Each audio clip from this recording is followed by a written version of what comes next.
Pony Club.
Darla is ready, and so are more than 10,000 fans welcoming Omaha back home after back-to-back road sweeps at Orlando and then at Atlanta.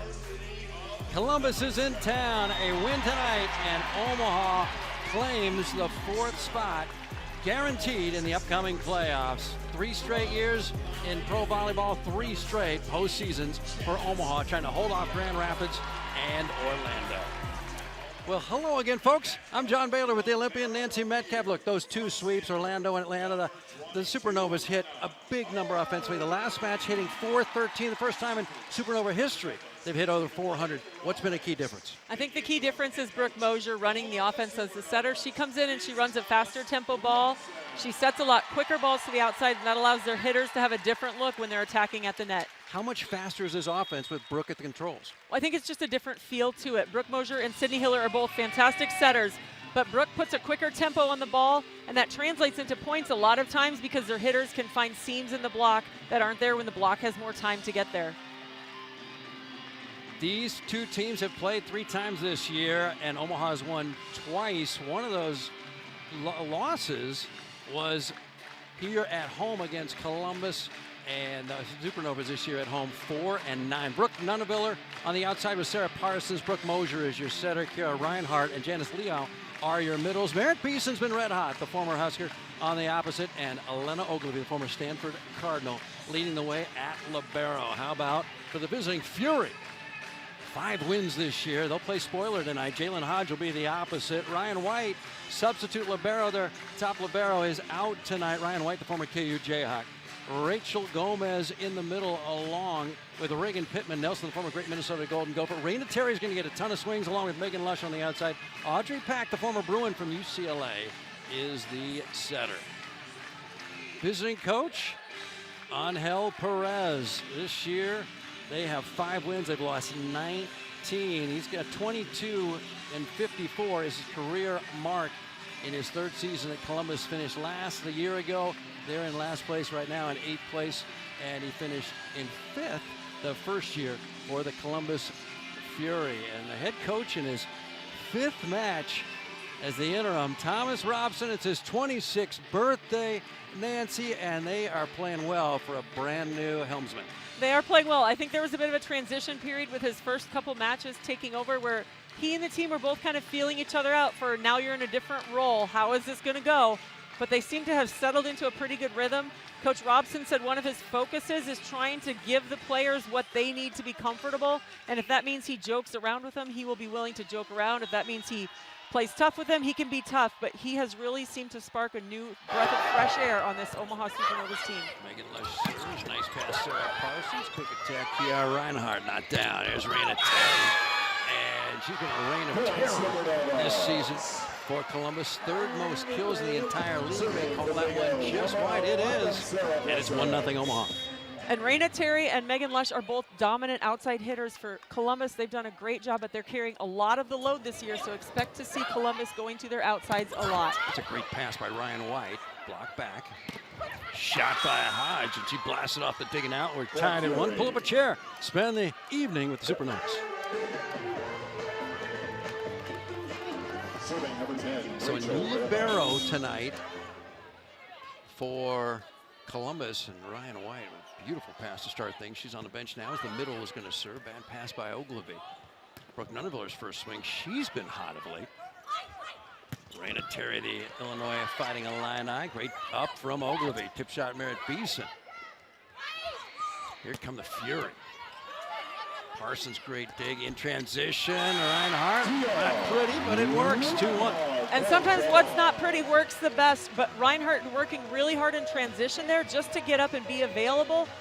Omaha has focused a lot more as of late on the block and defense, covering your attackers, getting a second chance ball, continuing to play through these long rallies. And you can see it here where Kiara Reinhardt gets up at the end of a rally to get the kill. Creighton Blue Jay line drives it. Beautiful pass by Lush. Quick attack. Reagan Pittman Nelson. Not this time. Merritt Beeson's second swing. Cross court, just wide. Tied at 2. And Merritt Beeson trying to continue working the ball around the court here. She doesn't want to keep hitting the same shot. So look for her to hit line, then go cross court to angle and keep working Columbus back and forth. Jalen Hobbs, the Arizona Wildcat. Miller pulls her setter up, gets it back. Brooke to Brooke, blocked back. Reagan Pittman-Nelson, best blocker in the league, and she's doing a jig. 3-2, first lead for Columbus. And Pittman-Nelson, they're having fun with it. She's going to get her team just to have fun and relax, and a lot of times playing more relaxed can lead to playing more free and better success. Averages almost 1 block a set. It's a big number because they tabulate blocks differently at this level. They do. In college, it's kind of a group effort, and if both players go up with it, they usually give part of the block to each player. In the professional leagues, it just goes to the player who touches it, so it's a lot harder to get those blocking statistics. 10 service aces this year for Merritt Beason. Line drives it, trickles the twine. Nice up by Reagan Pittman-Nelson. There's Raina Terry's first kill. She's going to get a lot of action. That right shoulder for Raina Terry is going to need some ice after tonight. Yes, both Raina Terry and Megan Lush are both going to get a lot of action on the outside. You're going to see Columbus go to them a lot, looking for them to carry a big offensive load. But they both have done it their entire season, so they are more than up to the challenge. Nice force to the middle. Liao gets blocked back and pushes it across. Lush gets blocked, not down. Audrey Pack sets the middle back. Raina Terry, kaboom! 5-3 Columbus. Raina Terry coming out of the back row. They're turning it crossbody back to the right back side for Omaha. We see it here. She sees the double block, cuts it inside around them. That's a very sharp angle and difficult to dig. One of just 3 MLVers this year with more than 4 kills per set. Uh-oh, overpass. Brooke Nunavilla, Reagan Pittman-Nelson, 6-3 Columbus. Remember, this is the last place team in the MLV, up 6-3 in the first. They are the last place team, but I think there's so much parity in this league that on any given night, teams can play well. So for Omaha especially, because this match is so important, they have to treat every point as important.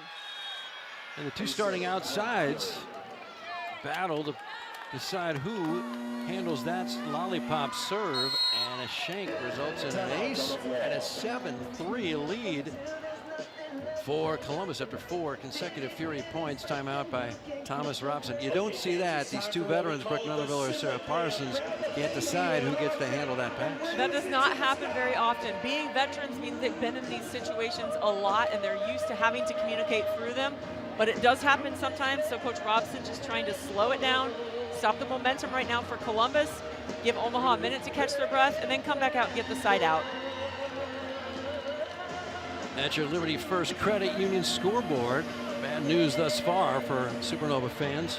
7-3 Columbus on a quick Thomas Robson timeout. Do you agree with that timeout?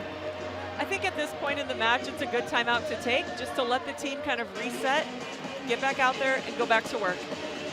The fans chose the jerseys. Was it going to be blue or pink? I like the pink. There's a lot going on with those pink tops.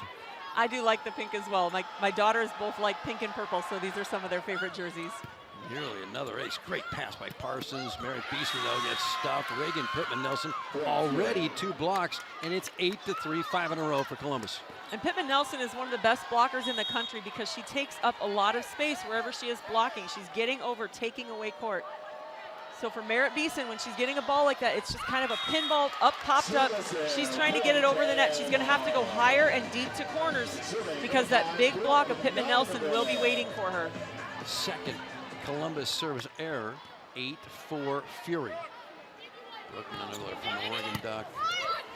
Perfect pass by Ryan White, and it results in a put away by Audrey Pack. 9-4 Columbus. Ryan White looks like the starting libero every match, not just tonight. She is having a great start to this match. She's passing well, she's communicating well with her team, and playing good defense. So Columbus needs her to keep that up for the rest of the night.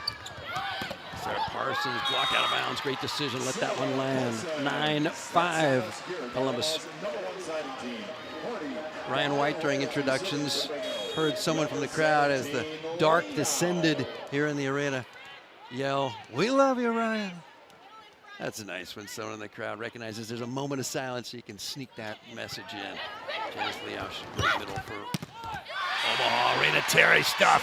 Who got that one? Sarah Parsons.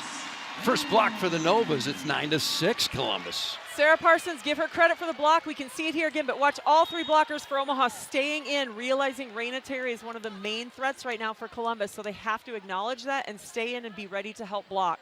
5-point advantage dwindles to 3 for Columbus, and Liao then Sends a favor across, way long, 10-6 Fury. Liao has been a catalyst offensively. He's a great blocker. Serving number 11, Audrey. There's really been no settled starting lineup all year for Omaha. It's a long season. We're 4 months in now. It is a long season, and there are injuries that kind of pop up throughout the season because of how long it is and how many games they play. Merritt Beeson misses her second attack. 11-6 Columbus. With Layla Blackwell going down with an injury in their last match against Orlando, Janice Liao has stepped up. They brought back in Elise Getzinger to help give them some depth at middle blocker. But they're going to keep working around and giving different players a look just to see what the team needs at each moment. The donut was open. Sarah Parsons' first kill. Merritt Beeson already 2 errors attacking. That's more than she had the entire prior match when she hit better than 400. Merritt had a great match the last night out. But sometimes when you're trying so hard to be perfect, it's easier to miss. So she just needs to settle in and play well. She'll be just fine. Sarah Parsons has 2 blocks, as does Reagan Pittman Nelson for Columbus. A block Mardi Gras tonight. 11-8 Columbus. And Parsons there doing a great job getting out to her spot and holding her ground, not swinging her arms and reaching around. Great pass by Ranateri. Maybe a little high joust. They say a back row block by a back row setter. Megan Lush talking things over with the chair official. What do you think about that call? The top official is very adamant, talking to Megan Lush, saying no, that ball was in the plane of the net, which means part of the ball has crossed the vertical plane of the net. And if it crosses the net, it's legal to play for either side. But because Audrey Pack is back row, she can't play the ball in the plane of the net. So it's a violation against Columbus if this video replay shows that. We're going to replay this, and I think the question might be, was Audrey... the question is it a reach over? So Columbus is challenging the ball did not get to the plane of the net, in which case it would be a reach over by Omaha's block. The original call was the ball is in the plane of the net. A back row player cannot touch it, which was a back row violation. When you're serving and you're a front row player, do you have to think through, okay, where is the setter? Is she a back row or front row? Because if you get an overpass, you just want to slam it at her, and then she's a back row blocker. That's something that as a team you should constantly be communicating. When you're in the front row, you're communicating with your other front row players. A, is the setter front row or not? And then B, who takes her in each situation? If the setter's front row and you have 2 attackers, one of those attackers is probably going behind the setter, so the setter becomes the middle blocker's responsibility. What do you think? Here we can see it again. I think that's in the plane of the net. I think that's a legal contact by the Omaha team, and it's a back row contact by Audrey Pack.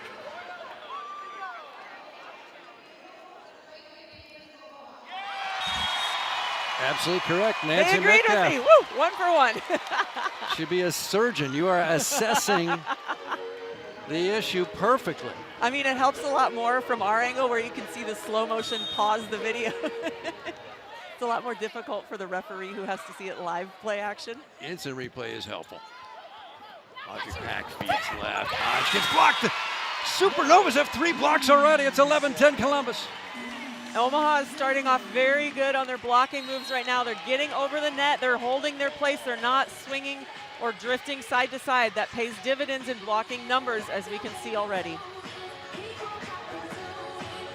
Merritt Beeson with a big block, and her last 2 matches have been big offensively. The Gardendale, Alabama, and the former Husker, 14 kills, 1 error, and 29 swings at Atlanta in the last match. She had 448 in the last 2 matches, 23 kills, 31 points. She had 5 blocks, 3 aces. She had 360 on 50 swings in the last 2 matches. Those are big, big numbers, and that's why she's taken over for the moment at the opposite starting slot. Those are huge numbers, especially for a pin hitter, either an outside like Parsons and Nuneviller or an opposite like Beeson, because they're not only getting good speed in system sets, they're also given the junk balls when there's no one else the team can set, and it's a high ball, it's maybe coming from a weird angle, and they still have to do something with it. So to have that high of numbers is a really good successful night for Merritt Beeson. Another great pass by Columbus. Great dig by Ogilvy. Nuneviller wants her first kill. I don't think that scaled the net. Either way, it lands on the shoot tops Omaha's side. 12-10 Columbus.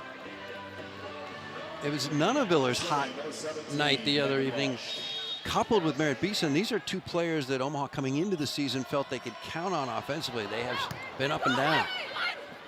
of late up. Sarah Parson blasts one. 12-11, quick side out. Sarah Parsons tonight has come out really aggressively. I like the attitude she's carrying out there. She's fired up. She's getting her teammates into her fire. I love the way she's ready to carry this team. 2016 Big Ten Player of the Year as a Minnesota Golden Gopher. Bad pass, Terry gets it back. Here comes the Novas, a great chance to tie this. Merritt Beeson, she does. A dozen each. That's a really smart shot by Merritt Beeson. Elena Ogilvy has a bump set to Merritt. It's a high ball. The block is high. They're ready and waiting, and Merritt just throws it down between the block. You can see Audrey Pack came across to play that ball and still was unable to get it up. Third service error for Omaha, unable to reclaim the lead. They enjoyed last at 2-1. You mentioned Ogilvy right there, the blue top, the libero. She seems to really have organized the passing game, the offense, the entire structure of the approach for Omaha on her side of the net. Nice pass right there by Elena.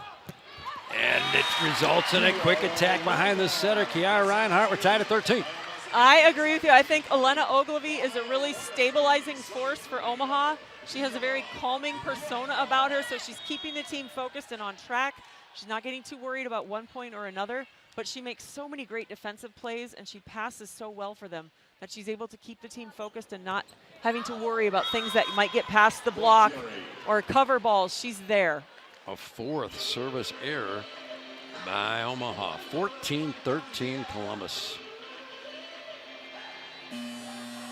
You have to serve tough at this level because the passing is exquisite. And if you just lollipop it, it's going to come back at you fast. Yes, serving too easy, especially at this level, it will hurt your team because not only are you probably giving the other team a point, on a good pass, a really good team will side out a high percentage of the time, but you're also giving the other team momentum. So serving tough is really important, but it's such a fine line because it's so close to making errors if you're serving flat and low and deep in the court. Boy, a lot of these Nova points have been tips. Brooke Nunneviller gets her first kill. Here's Merritt Beeson. Pass by the middle. Pittman Nelson and another. Omaha blocked their fourth of the night. Brooke Mosher gets her first Omaha lead since 2-1, 15-14. And Omaha is looking really good at the net right now, blocking. They're getting over the net. They're taking space. Brooke Mosher there is probably one of the shortest players on the court other than Ogilvy, and she is overtaking space away on that block. 6 feet tall. Mosher with the block. 4 blocks. There's Cash Williams, former Penn State star. She's got a whip arm. Tied at 15. Serving number 16, Raina Terry. Cash Williams, 4th year pro. Last year was 2022 for the Lions. Penn State. There's Raina Terry. Played for 5 years at Illinois. 5 years. COVID. Brooke Mosher is a right-hander. How does she do that with her off arm? I mean, I am completely stunned, but she has found a way to attack with her left arm and make it potent. Right now we're at 16-15. We'll be back after this.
More than 10,000 anticipated would show up here tonight, and it's pretty well full here at CHI. Overpasser Sarah Parsons. She's got 2 kills, 2 blocks, 17-15. First 2-point lead for Omaha. That's a nice way to come out of that timeout. Brooke Dunneviller comes out, serves a tough ball, gets the overpass. Parsons makes him pay. And another poor pass. There's Megan Lush down the line, just wide. Let's see this one on replay. Must have been just wide. Columbus was already celebrating. They were very confused when it got called out. Yeah, that looks in. It did look really close.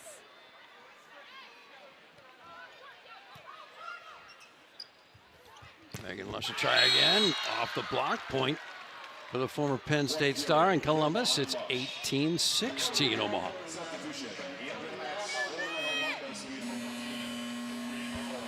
Yeah, Megan Lush talking things over the chair official for about the 3rd time in this first set, and now they're going to get a yellow card. Columbus is going to get a yellow card for all the conversations. I'm not quite sure what she's conversing about because the in-out call is computerized. It's all technology, so there's nothing to argue. So for her to go over and be arguing that a play later seems a little bit pointless. So I'm not sure what she's trying to get across to that top referee. They did not show the replay in the arena, so we were unable to bring it to you here on the News Channel Nebraska. It's surprising because it looked like it hit the line. It did, but she didn't hit that ball very, very hard, so there wouldn't have been a lot of flattening of it, so it's possible it was above the line but not actually touching it. The harder hit balls smash into the floor a little bit more and can flatten out and take more space. Brianna Ford checks in, jump server, good pass, tip shot by Beast. The tips are working tonight. Why is that? Are the back row defenders back too far? Usually that's the case. The back row defenders are trying to get back, especially with a quicker tempo setter like Brooke Mosher. The play develops so quickly that the defenders are scrambling to get back, and that makes their momentum going away from the ball. And so if a tip comes, they have to change directions and go forward, which is really difficult. That was one thing Coach Robson said they've been working on, is that trying to mix in more tips with their offensive game, so it's not just the same speed of ball coming at the defense every time. And that's a new shot from Merritt Beeson. It's a throw from the back line, from the 3-meter line. Here's Nora Sistebrock from the Creighton Star, playing La Vista High School. Wow, Megan Lush taking it out on the volleyball. I think Megan Lush has a little bit of frustration with that lack of a call a couple plays back, and she's out for vengeance now. Played on the national team, 2 national championships at Penn State. That was a string of 6 titles in 8 years for Penn State. And actually, if you add in Nebraska's 3 championships, between 05 and 17, Nebraska and Penn State together, 9 national titles in 13 years. You can see why the other programs, the other volleyball schools did not like Nebraska and Penn State for 13 years. Shot by Hodge, blocked back, great cover. And here comes a free ball from Ryan White, the KU Jayhawk. Here come the Novas. Beauty! Brooke Mosher fooled everybody. I like 2 things about that play in transition. I like Elena Ogilvie calling it off and saying, I've got this. And then Brooke Mosher staying offensively available and making herself a threat. I love that because it forces Columbus to continue thinking about her and not just focus on the attackers. The center, Brooke Mosher, 2 kills already. We're not done with the first set. Parsons, great dig. Sets up Hodge. Here come the Novas again. Sarah, Parsons. Long, and we're gonna get a video replay review request.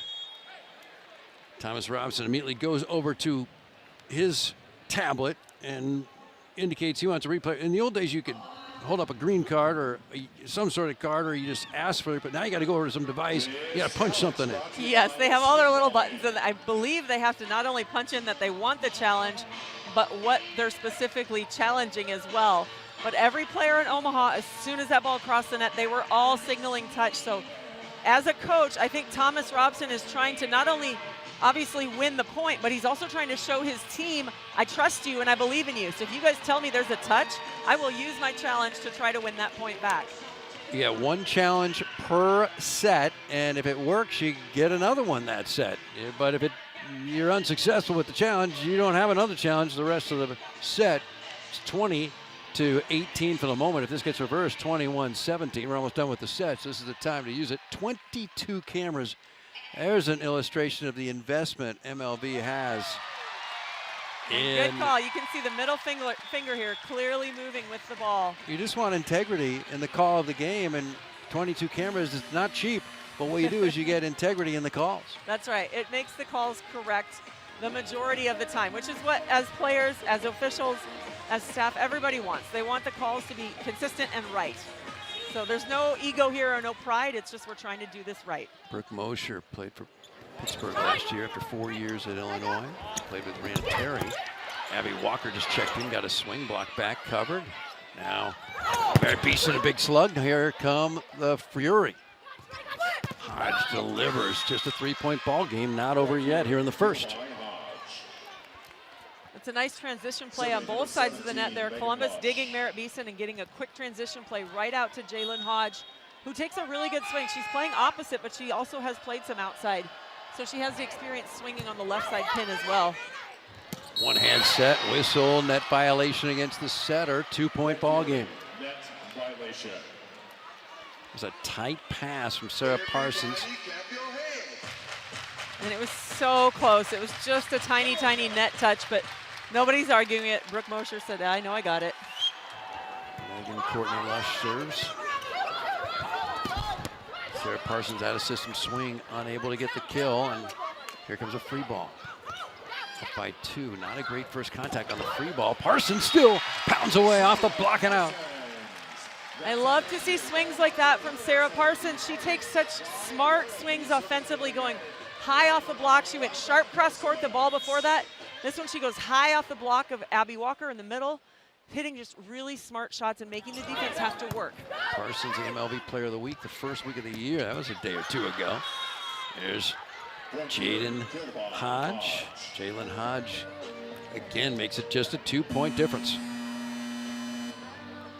Substitution back into the match, number 21, Pittman Nelson. Got the best blocker in the league. Reagan Pittman Nelson just checks in, and she has 2 blocks already. Here's Abby Walker, just came in to play middle, and she's got near ace. Great rescue by Brooke Nuneviller. Fury back set. Jalen Hodge blocked. Nuneviller kept it alive. Kira Reinhardt gets the block. It's 23-20 Omaha. Such a great hustle play by Brooke Nuneviller to save that ace on serve receive. But to get back up, she comes back with the blocking move. Here we see the save again. Such a great hustle play. And she comes back to get the block on the transition play. Nuneviller's played libero in the national team program. Megan Lush for Columbus is playing libero in the national team program. These are great floor defenders. We got a timeout by Columbus here. Brand new head coach Thomas Robson, 26 years young today. He's a former volunteer graduate assistant at Wisconsin. Between assistant head coaching opportunities when he was actually paid at his alma mater, Viterbo University in Wisconsin. And it's an NAI school in La Crosse, Wisconsin. And Kelly Sheffield was his head coach, obviously, at Wisconsin. When he got the job here a few weeks ago, Kelly asked him, when you were the volunteer assistant at Wisconsin, do you anticipate being a pro head coach by age 26? And Thomas's response was, no, I never even thought it would happen. But it is really cool to see how he has stepped into that role. He will be coming back next year as an assistant again. They'll start the search for a head coach. They just asked him to fill this role right now for the rest of the season. But he has such good camaraderie with these players. He connects really well with them. He can sense what they need. If it's, I need you to be tough with me, I need you to joke with me and loosen me up. And he just has a really good relationship with him, and I think it's translated into how free and confident this team is playing the last few matches. Big moment here. Merritt Beeson for the kill, not yet. 2 to go for the set. Parsons, kaboom! That's volleyball. That is good volleyball. And the play right before that in that transition, Merritt Beeson got set. She hits it high off the block to give another chance to the team Omaha covers her, and they transition out of that to get the kill for Parsons. All of these plays are such good plays that Omaha has been focusing on making more of these types of plays. I think Sydney Hilly touched that. That should have been a back row touch. I don't think. Oh, yeah, okay. They reversed it. It was a back row touch, but you cannot ask for a replay. You cannot ask for a replay on a back row, a digger touching the volleyball. So that was just a change of opinion by the chair official. Well, and I don't think she originally saw it. The down official actually signaled to her there was a touch. Omaha's team was ready to run up across the court because they thought the set was over. But you're right, there are some little details about the challenge rules in the professional level. A defensive player touching the ball in that back court is not challengeable. That was Sydney Hilly. She definitely touched it. So a good reversal. Back row tip shot by Parsons. No. Raina Terry a bit quiet and still stifled. Janice Leal, a big block to claim the first set. Omaha up 1-love on a night. A win sends them to the MLV postseason for the third straight year. Step 2 next. An entire season, all building to this. Point, championship point. All or nothing stakes on the biggest stage, and there can only be one For it all. Orlando wins the championship. The $1 million match. It's the biggest moment in Major League Volleyball, and there's only one chance to witness it live. The Major League Volleyball semifinals and championship at Comerica Center, May 7th and 9th. Tickets available now. This is major.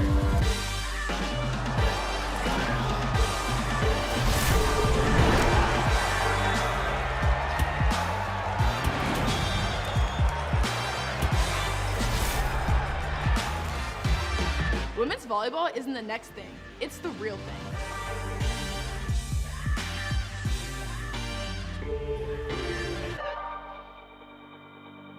This is where the game gets real. Every match is a new opportunity. Every win brings you one step closer to becoming a champion. This is Major League Volleyball, where the sport's top stars take the court to compete for greatness. Keep watching. You've got to get off the couch, off the phone, and join thousands of other screaming fans for a nail-biting, heart-pounding, in-person experience you have to see to believe. It's the NCAA D1 Women's Volleyball Championship. Sign up for pre-sale news and more at ncaa.com/volleyball. From your favorite athletes to your favorite music, listen to everything you love and so much more with the free iHeartRadio app. From live play-by-play to your favorite game day anthems and the biggest sports podcasts in the world, the iHeartRadio app lets you take it all with you and stay connected to your favorite team wherever you go. Download the free iHeartRadio app today.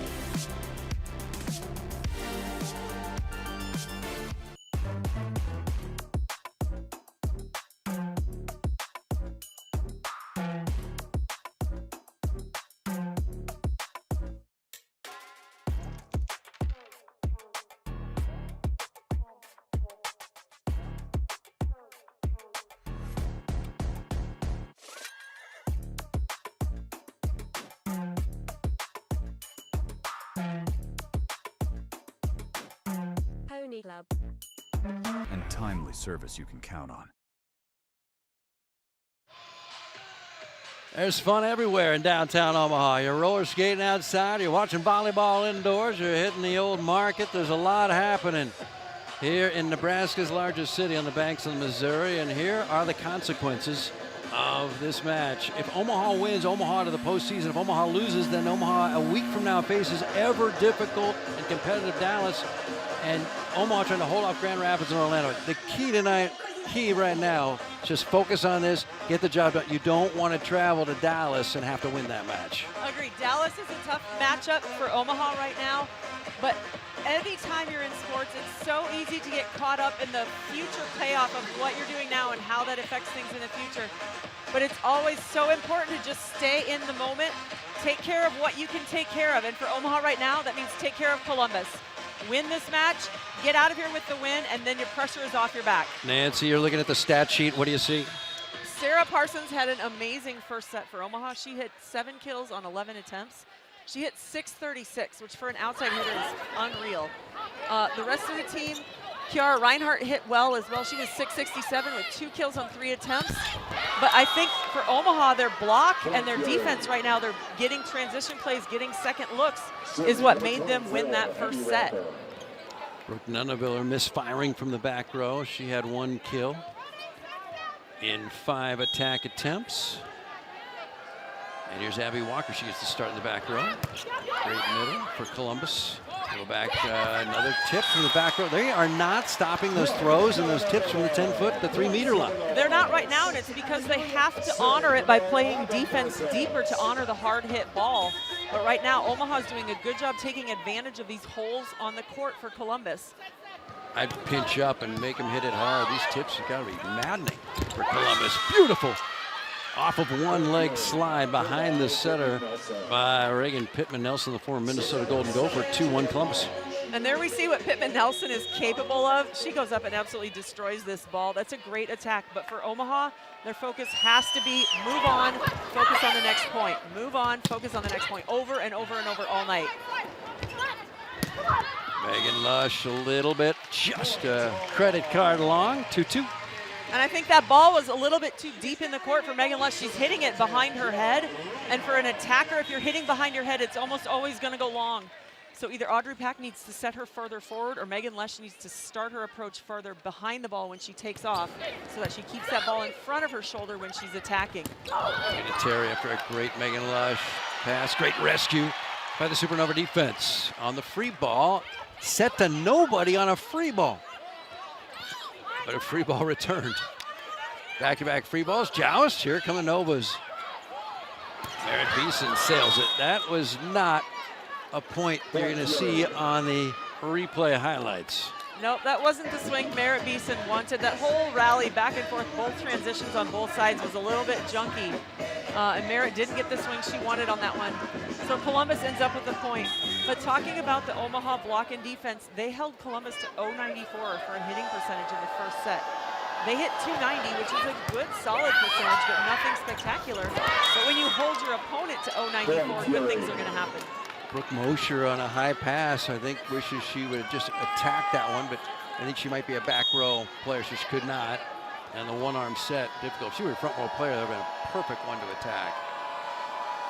Raina Terry served 5 in a row in the first set, still Omaha winning. Beeson getting blocked. 5-2 Columbus. They enjoyed an early lead in the first set. Mrs. Pittman-Nelson again closing out to Megan Lush. They have a good block set up against Merritt Beeson on this ball and getting over the net with that late move by Pittman-Nelson. I think when Merritt's attacking that ball, she sees that opening and Pittman-Nelson is jumping into it at the last second. Raina Terry to serve again. She's hitting negative, only 2 kills thus far in the match. Nunaviller, she gets blocked. That's 4 blocks for Columbus. Reagan Pittman-Nelson has 3 of them. 6-2 Fury. And we can see why Columbus is one of the top blocking teams in the league right now. Even though they're not doing real well overall in the standings, they are a solid blocking team, and Omaha has to keep working around that. Second best blocking team in the league. Beeson, kaboom! Needed that one. And that was such a smart shot by Merritt. She didn't go up and crush it as hard as she can, but she's seeing the court well and taking a really smart shot outside the block, hitting it back into the court so it's not straight down the line to the libero. She likes the sets a little closer to the antenna. That's been the secret to some of her recent success. Sets further to the pin. Nunaviller, not this time. Ryan White. Great dig, the Jayhawk. And Megan Lush showing she's had a lot of volleyball left in her, even though her last year was 2014 in college, 7-3. That's a smart shot by Megan Lush. Merritt Beeson had crept up the line expecting another tip because that set kind of pushed out a little bit wide. But Megan Lush showing her range, finding the line anyway. Ogilvy, perfect pass. Nunaviller, kaboom! And Elena Ogilvy contributes so much to this team just by her steadying presence as a passer and serve receive. She gives her team a ball like that. Brooke Mosher has all the offensive options she wants. Don't serve Megan Lush. She knows how to pass. Back road. Jalen Hodge gets dug. Here comes the Fury. Terry. Beautiful diving dig, Ogilvy. Parsons not yet. Sarah Parsons, 6 kills in the first set. She's got another one here in the second. Great defensive plays there by Elena Ogilvy, but then Sarah Parsons with such a smart shot on this out-of-system ball, hitting, again, those high hands of those blockers. She knows the block will be there. So smart to hit the high hands and use them to her advantage. It's her 8th kill in the match already. Just started the second set. Jalen Hodge has a whip arm.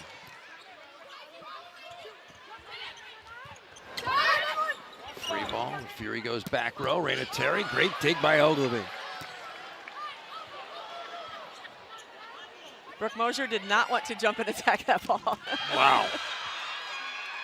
Empty net kill for Abby Walker. 8-5 Columbus. And that's a nice feed on the Columbus side, finding Abby Walker in transition. Omaha's got to get some hands up in front of her. Former Cincinnati Bearcat, second season with Columbus. She was an all-star this year. Didn't start tonight. Parsons, Mosher Parsons. This tip not successful. Raina Terry, only 2 kills in the match for the 3rd best kill leader in the league. Hodge tips it towards the river. Don't need the replay system for that. 8-6 Columbus. Omaha's been successful in a lot of tips tonight, and I think Columbus is trying to mirror that. They've thrown in a lot of tips back, but Omaha right now has been doing a pretty good job picking those up. So Columbus is trying to find different places, trying to throw deep on those tips and just missing long on that one. Janice Leal served it. Terry. Sarah Parsons, kaboom! 1-point ball game. Parsons is having a night. She is feeling it. She's in the groove, and for players, when you feel like that, you don't have to think about it, and Parsons having one of those nights. 9 kills. Janice Leal, hometown New Bedford, Massachusetts. Played at the University of Miami. Great dig by Parsons. Here come the pink-clad Novas. That was off. Raina Terry, set was on. Great up by Leal, who's a middle. Great dig by Ryan White, KU Jayhawk. Took her to the Sweet 16 last year.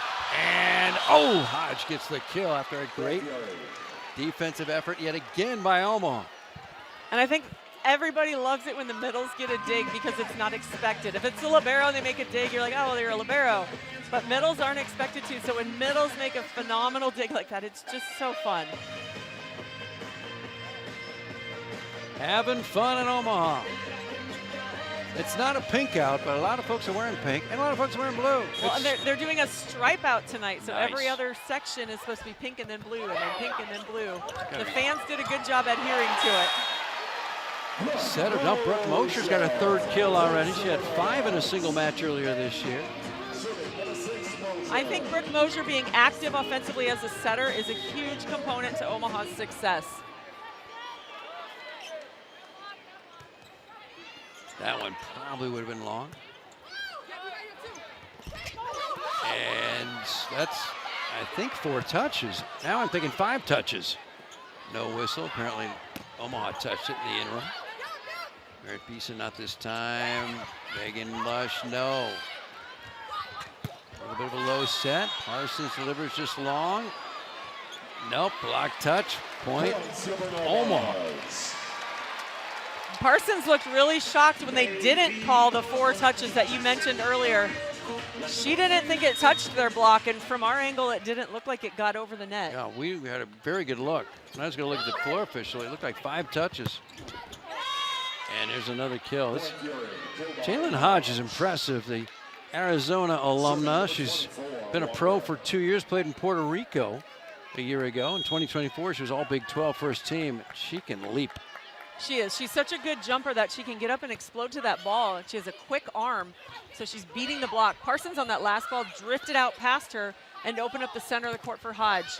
And Parsons this time gets stuffed by the aforementioned Jalen Hodge. Everybody clap your hands. Come on, Omaha won the first set 25-21. Had to come back trailing by 5 at a couple junctures in that first set. Parsons delivers. And Parsons coming right back. Setters each have different philosophies. Some setters like to go back to a player after they get blocked or they have an error, and it's kind of a vote of confidence. Like, okay, you didn't get that one, but I know you can get this one. Some setters like to mix it up and give that hitter a break. Brooke Mosier going right back to Sarah Parsons, and Parsons taking another really smart swing. Just, it's becoming her trademark right now, is finding a way to get kills even with that big block in front of her. Raina Terry, just her 3rd kill. She averages more than 4 a set. Not heating up yet in this match. But that looked fluid. Former Illinois star, started for 5 years at Illinois.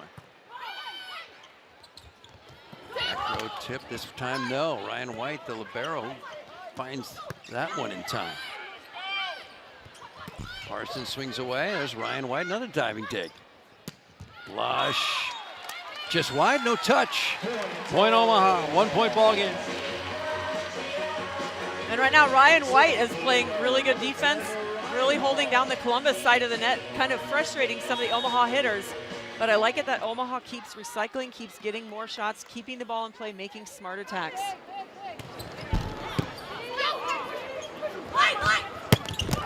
Reagan, Pittman, Nelson, bang. She's fiery. She is fiery, and she wants to get her team fired up. That's a really good swing. She again has that quick arm, snapping it down inside Brooke Nunneviller's block. Brooke is drifting out towards the antenna there. She's got to stop and stay in front of Reagan Pittman Nelson, especially on a slide attack where it's so quick like that. It's harder for Pittman Nelson to turn that ball down the line. If Brooke can just stop and be in front of her, she'll get a better touch on that block. Low set, Lush off the block, tooling it off of Merritt Beeson's hands. That's a smart play by Megan Lush. It's an experienced play, seeing it's a little bit tight, finding the blocker and just pushing it off of Merritt Beeson's hands out of bounds.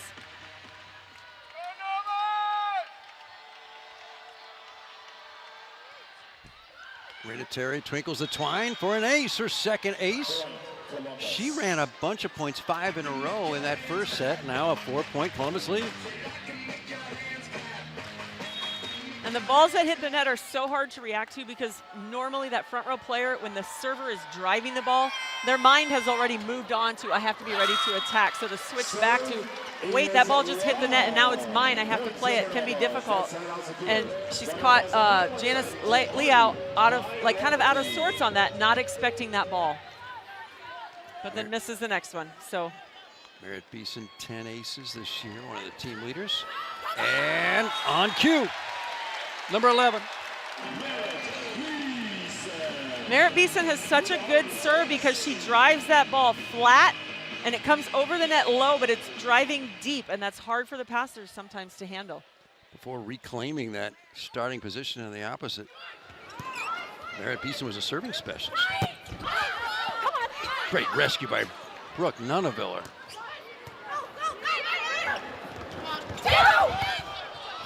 Great save by Elena Ogilvie. Oh, on the free ball, Reagan Pittman Nelson blasted towards the Missouri River. She was so very excited for that free ball to take a swing at it and just missed long, got a little bit too excited. But some great defense and saves over on the Omaha side. Elena Ogilvie pulling those balls up. Brooke Nunneviller playing it out of the net. That's really good team defense, helping each other. It's all a mindset, and they're doing it right now. Chalice belongs to Columbus. Setter to shoot won't work. Nunneviller, and great rescue by Raina Terry for the moment. But hits the antenna. Point for Omaha, 4 in a row. And Omaha feeling a little bit of the rhythm. This is behind Merritt Beeson's serve. Again, she keeps getting Columbus out of system on her serve by serving tough. That makes the job so much easier for that block and defense. But watch Elena Ogilvie in blue, how just compact her movements are and how she anticipates so well. Lush, block back, Janice Leao. That's 5 in a row. Carbon copy of the first set, Nancy. Early deficit overcome by Omaha, but a long way to go here in the second.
the Bob Carey Bridge and the Troll living underneath.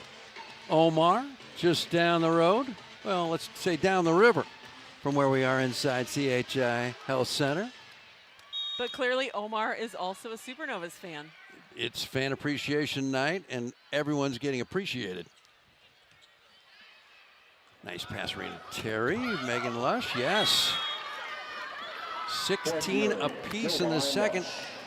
Might be the last place team in the MLV, Columbus, but they're playing with a lot of energy right now, and it's been a lot closer than the score suggests. In the first set, 4-point win by Omaha. I was closer than that. And this one, closer than LA Traffic, 16 apiece. And that's something with a lot of sports, that when there's nothing to lose. Right now for Columbus, a win or a loss, it means nothing to them either way. They have nothing to lose, so they can play very free.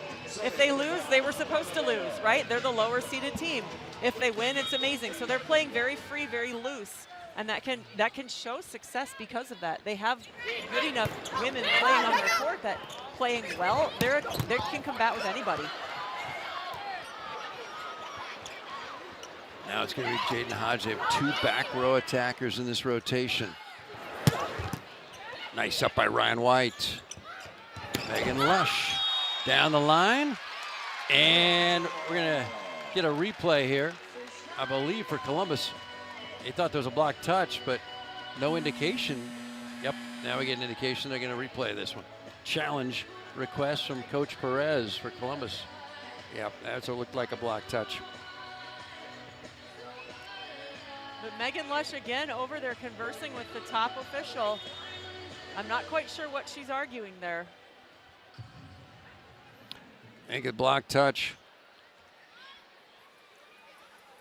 They gave the point to Omaha, and on that replay, it looked like Brooke Mosher's right hand touched that volleyball on the way out. 18-16 for the moment, Omaha. This should get reversed, tying it up at 17 apiece. Omaha plays again next Friday night against Dallas, hoping that one will not have playoff ramifications. A win tonight, and Omaha is in. Meanwhile, Columbus with 3 more matches after tonight. Thomas Robson, new interim head coach. Meanwhile, the Supernova reserves enjoying this break in the action. Got 3 Creighton Blue Jays right there. Elise Getzinger, Nora assist to Brock and Allie Holder. Supernovas are playing some of their best volleyball when it counts the most. And there's the, looks like a blocked touch. That is instant replay. Point Columbus, it's been reversed. We're tied at 17. Nancy Metcalf, yours truly, John Baylor, courtside, CHI Health Center, having fun on stripe out night. One section's pink, the next section's blue, the next section's pink. If you wore the wrong shirt, you got to move. You got to get in the right section. Well, you definitely stand out if you are not matching in the color scheme tonight. Janice Liao, kaboom! New Bedford, Massachusetts, 18-17, Omaha. And we were talking about how Columbus is playing loose and free right now. I think that's because they have no expectations and no pressure, but Omaha has played very loose and confident the last few matches as well. And I think that's a good look on their team. Instead of feeling like they have all the pressure, just enjoying the game, being confident in what they're doing. And that translates to playing loose and free. Boy, Abby Walker, Cincinnati Bearcats playing loose and free. She is fired up. Pass, set, kill it. You make it look like an easy game if you get a good pass. Megan Lush.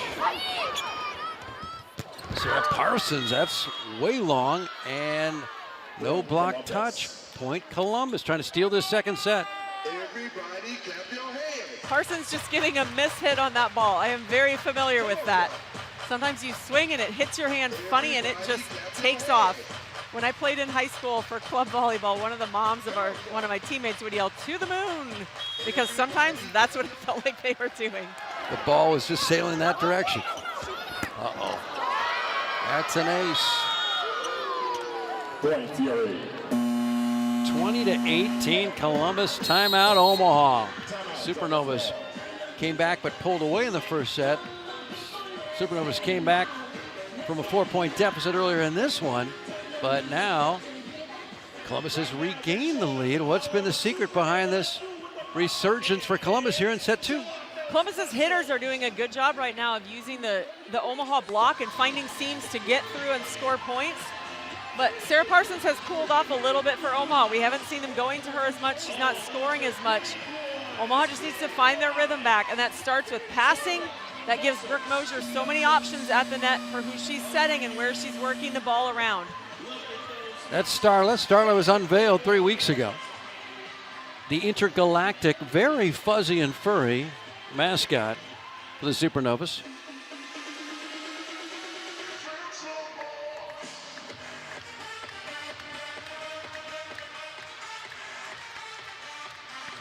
Omaha 2-1 this season against Columbus. Omaha trying to get over this home jinx. They are 4-9 at home this year, 9-4 on the road. All time, Omaha 9-2 against Columbus in 3 seasons. And there can be a lot of factors that lead into the home record actually being worse than the away record. But there are a lot more obligations these players have, a lot more distractions when they're at home. Whereas when they're on the road, the only thing they're there for is volleyball, and that's all they have to think about and worry about. They also can have more pressure in terms of wanting to perform well for this team. They can feel more pressure on themselves. So this is just something Omaha's got to work through. Great block there. Huge juncture. Kira Reinhardt. A 1-point deficit's a lot different from a 3-point deficit. It is, especially this late in the game. 3 points feels like a mountain. 1 point, it's very overcomable. Kira Reinhardt has been a fixture at the middle slot most of this season for Omaha. Raina Terry, cross court, no touch for tied up. And Raina Terry with that heavy arm trying to get it done for Columbus just misses wide. Omaha's block doing a really good job staying disciplined. Elena Ogilvie doing a little bit of ninja moves there to get out of the way for that ball. 20-20. Omaha trying to get its 3rd consecutive sweep in the nick of time. You want to get hot late, and this is it. 2 matches left regular season, and then off to Dallas for the semifinals. And interestingly, the lower-rated, lower-ranked team has won every single one of the 4 semifinals in this league in the prior 2 years, except for Omaha, which was the higher-ranked team in year 1. But it suggests all you got to do is get in the playoffs. And really, you forget about how they did in the regular season. In fact, Omaha ran away with the regular season title last year and then lost in the semis a year ago in 5 sets. Yes, and Coach Robson also pointed that out. He said once you get to the semifinals, the playoffs, it's a new game.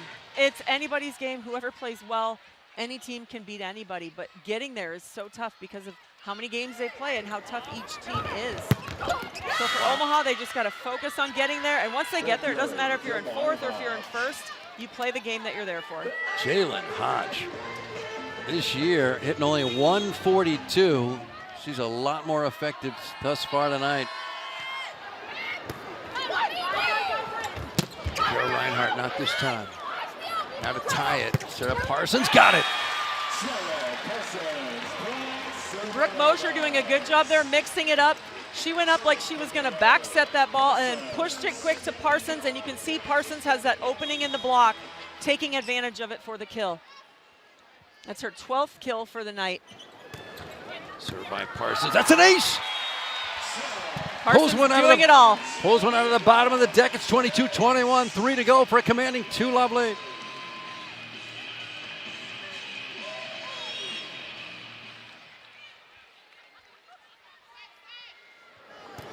Not seen Reagan Cooper tonight. It's been Sarah Parsons the whole night. She had 7 kills in the first set.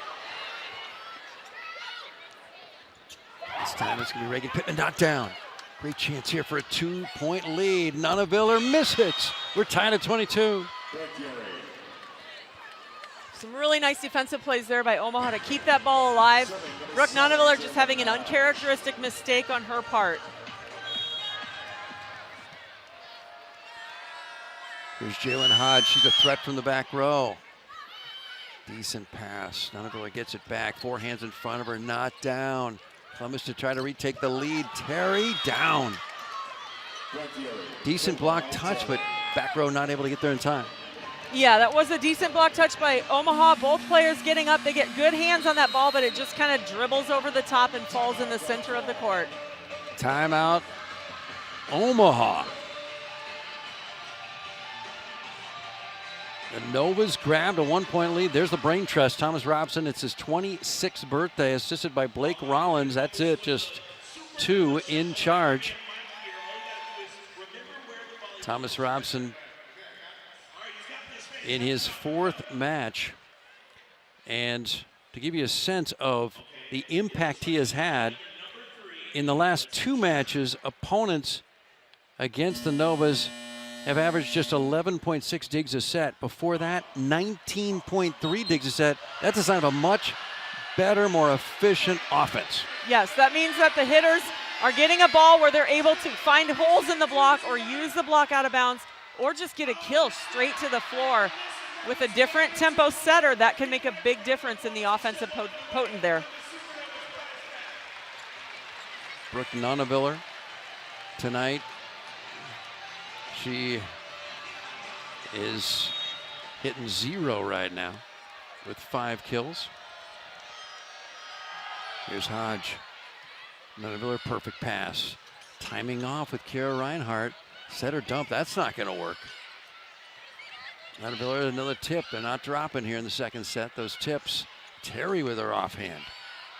Huge point. Nonneviller blocked and free ball across. Great chance for the Fury to steal this second set. The slide down. Reagan, Pittman, Nelson. And that matchup with Pittman-Nelson attacking behind Audrey Pack and Brooke Nonneviller trying to block her. Pittman-Nelson is getting up high, and she's able to attack most of the spots on the court with that blocking matchup. 2 chances to close out this second set for Columbus. Hodge keeps serving for 3 straight points. Parsons, kaboom!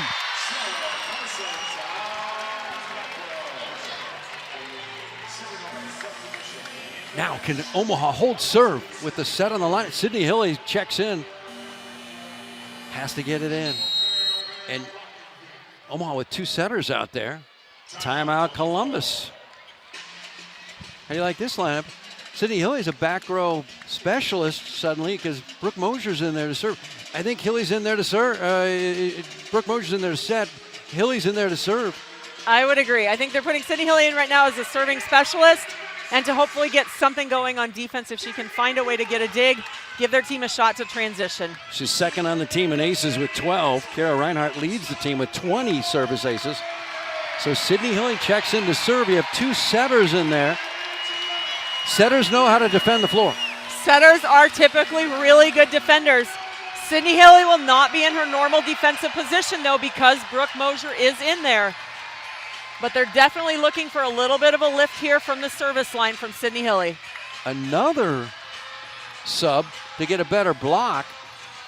Nora Tabrock, the Creighton Blue Jay, checks into the front row. And she's going to block, I believe, on the left.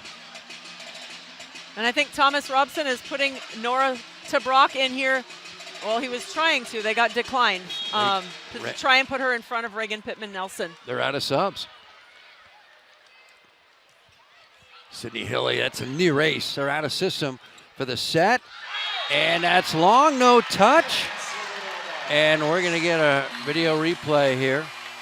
And Columbus is adamant. This is for the set.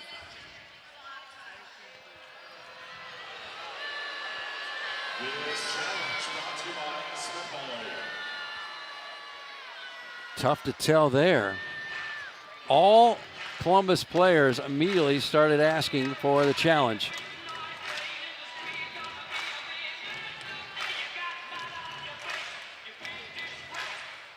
Both teams have had their moments questioning some of the officiating here tonight. And it is usually on an attack with a block touch because it happens so quickly. Yep. But that is a block touch on the left hand there. On Nonneviller, we're tied in sets at 1 each. Come back for the third. 1 set each, no sweep tonight for Omaha. You're listening to NCN. This is major.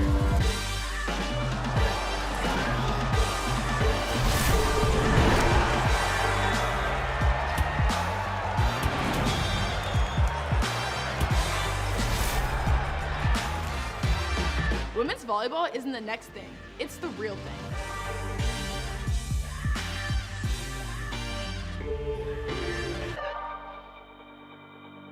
This is where the game gets real. It's not just a sport, it's a calling.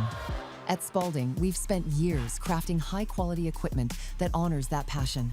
As the official net system supplier to Major League Volleyball, we're proud to support the game at its highest level, where precision, durability, and performance matter most. Because when you give your all, you deserve equipment that does too. Spalding Volleyball, trusted by generations, built for champions. Every match is a new opportunity. For us, this is everything. The hours no one sees, the pressure, the belief it takes to keep going. Every serve carries expectation. Every rally demands heart. Every win brings us one step closer to becoming champions. This is Major League Volleyball, where the sport's top stars compete for greatness. This is our game, our league. Keep watching. An entire season, all building to this. Point, championship point. All or nothing stakes on the biggest stage, and there can only be one For it all. Orlando wins the championship. The $1 million match. It's the biggest moment in Major League Volleyball, and there's only one chance to witness it live.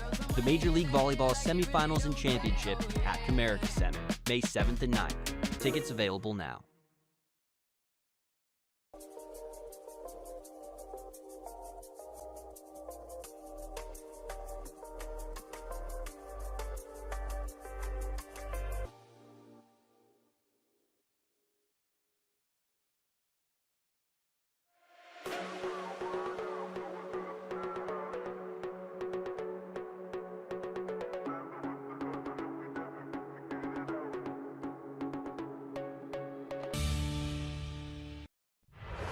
Championship Insight, exclusive access, Supernovas Spotlight with John Cook on News Channel Nebraska. Welcome to another edition of Supernova Spotlight on News Channel Nebraska. Brandon Axmit joined, as always, by GM and co-owner of the Supernovas, John Cook, and we're talking volleyball. What else would we talk when John Cook is in the studio? So this is an interesting topic, John. A new role for you this year, GM. Something different than what you'd known with your time with the Huskers as the head coach. Let's just start off with, how's it going? How is it different? What are the different things that you have to juggle?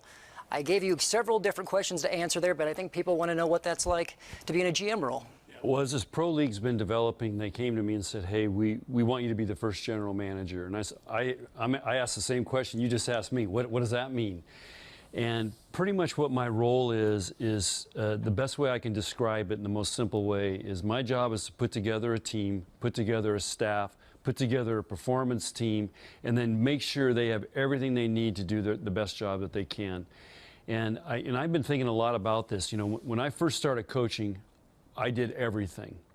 And probably the last few years, coaching became less, and as a head coach now in college athletics, with everything going on, you almost become more of a general manager than you do a coach. I mean, you're still coaching, but half the time is spent doing general manager stuff, especially at Nebraska volleyball because of everything else that goes on outside that court. So it's been interesting. The great thing is I get to still work with players and figure out who we want and, you know, recruit them to Supernovas. The hard part is dealing with agents because they're trying to get the best deal and you got to negotiate, but we also have, you know, a salary cap we have to stay within. So, but it's been fun, and I'm you know, it's great to see the product that we put together and watch them perform. Continuing with this role that you now have, I'm assuming you had no shortage of offers after you retired with the Huskers. So what was it about the Supernovas that made you think, this is the right spot, GM is the next step I want to take, and this is where I want to be for the next chapter of my career? Well, this is not something I was dreaming about, and I was approached by the ownership of the Supernovas and Diane Mendenhall, the president, who I've known I hired her 25 years ago at Nebraska to be our first director of ops. So what fired me up the most was I wanted to try to be a difference maker to help pro volleyball get started in this country. And the Supernovas are doing it better than anybody. Their goal is to be the best women's professional team in the world. And I really believe they have things in place to do that. And if I can help be a small part of that and maybe think outside the box a little bit, push them here, push them there, and continue to pursue that goal. And then from there, that's going to help all the other Major League Volleyball teams. It'll create a standard. And this is what you got to meet if you want to be a great pro team. And so I thought if I could be a difference maker and help pro volleyball get going, and again, it's the people in the organization, the Supernovas, that really impressed me. Catch more exclusive insight all season on Supernovas Spotlight with John Cook on News.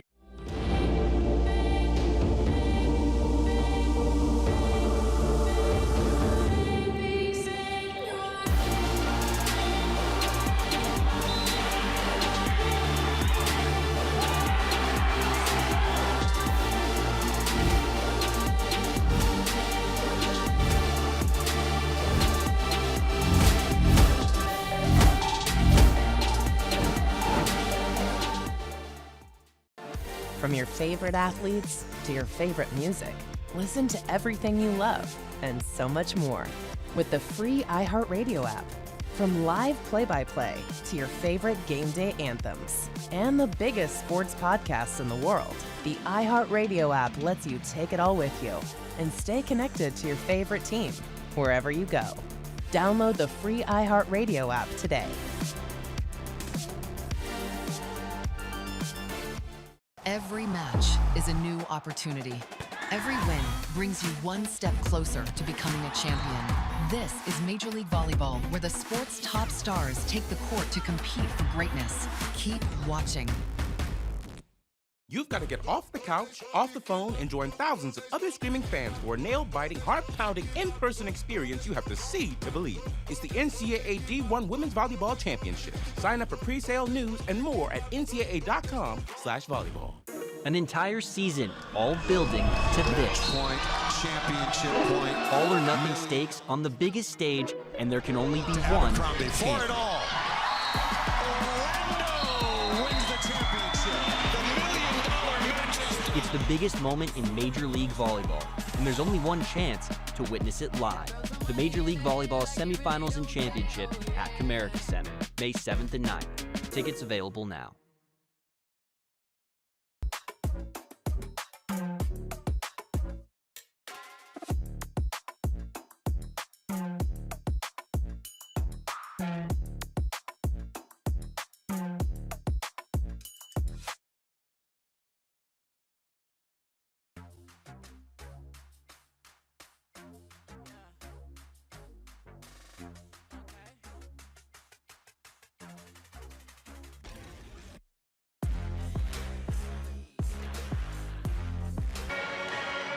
We're celebrating the contributions of the outgoing president of the Omaha Supernovas. Is Diane Mendenhall, her husband Rich, her mother Doris, 92 years young on her right, and there's Allie, her daughter, who won a state title at Lincoln Lutheran in 2003. Five, that's what I thought. You're close, and though. then played at Yale, and they all came back to celebrate you tonight. Thank you. And the fans as well, and you get a big applause. And that cool jersey. You're going to need something to hold that up. You might pull the wall down. That I thing's know. heavy. I think it is a wall. I think it actually is a wall. It's so big, but so many beautiful memories. And what's important to me is the three teams that are there, and those wonderful individuals, and then our front office staff. We just couldn't be more proud of them. President's a big title. It's a big job. You've got to bring in talent. You've got to do all sorts of stuff. You do. It's a jack of all trades, but I think what I loved about this part of my career was the ability to take everything that I've done over the last 40 years and bring it all into one. The last 40 years, you've been busy. Very busy. You're the head coach at York. Oh, wait, college. Yeah. You're a director of volleyball ops. Yeah. First one ever in Nears, Nebraska. One of your players was Nancy Metcalf. That Yep. was 25 years ago. And then you took over the Alumni Association of the University of Nebraska-Lincoln, revived that. Then you worked for the athletic department. Then you worked for the president's office. Then you worked for University Lincoln. The Lincoln Community Foundation. Yep. And then now you're with the Omaha Supernovas, and you're moving on. Yep. I am. This is my swan song. What could be better than this? So I couldn't be happier to have the past 3 years and the opportunity we have, and just the support has been overwhelming. Will you hang out with us, Diane, here in this third set? Because your Supernovas need to win this set. They do. And we have a great record when we score that first point, so that's good. Well, Diane, you have contributed so much to the sport of women's volleyball. What could you say about just the ride it's been? I mean, as John mentioned, going back to when you were the director of ops for Nebraska volleyball, that was back when I played, and that was ages ago. But the things you have done and helped teams to achieve have been so special. What are some moments that stand out to you? I think, Nancy, it just goes back to when I look at you, it's all about the people and it's all about relationships. And I think if you have people and you have purpose and you bring those together, that's when wonderful things happen, and that's why we see the growth of this amazing sport. I agree. I think it's a sport that's easy to love, but it takes a lot of people behind the scenes like you doing what you have done for so many different programs. Well, like you said, it's the people behind the scenes, and the one great skill set I do have is I hire great people. I hire great people, form a team, and then just get out of their way and let them do what they do great. And you have. Even in the Supernovas organization, you've brought such great talent on board. It's been fun to see how this team has developed over the past 3 seasons and 3 years.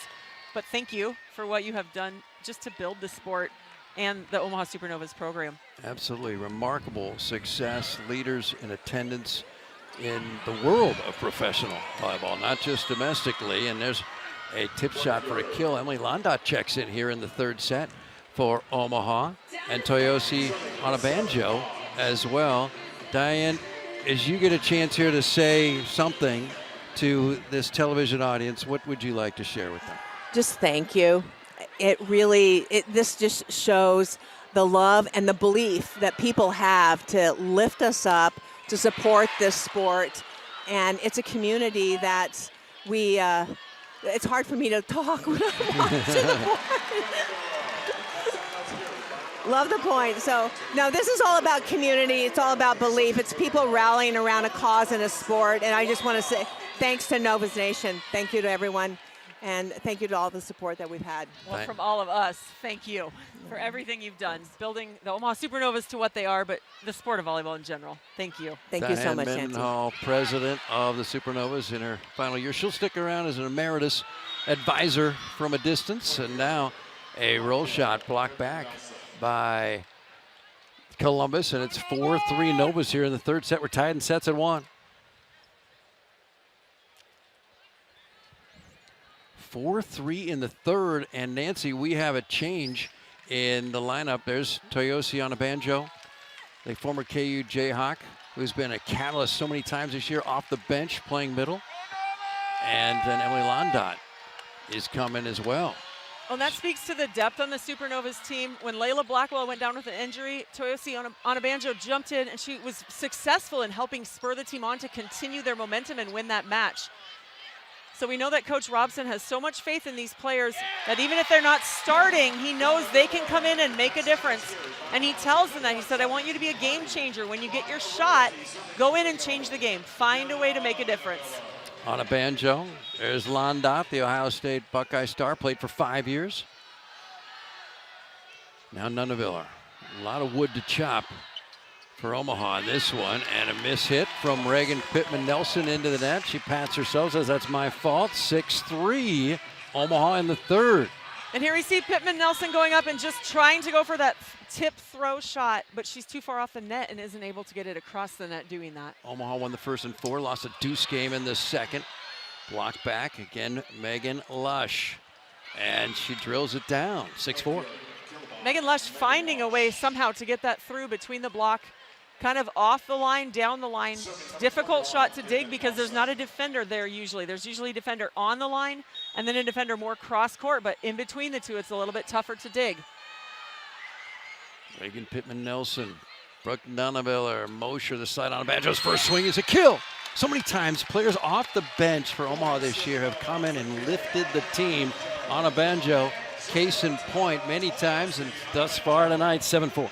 Yes, and players can come off the bench because it's just a new look, a different look. Sometimes offensively they can provide that spark, and that can be enough to change the momentum for their team to get them going again. Her college teammate Ryan White passes the serve, both Jayhawks from Lawrence.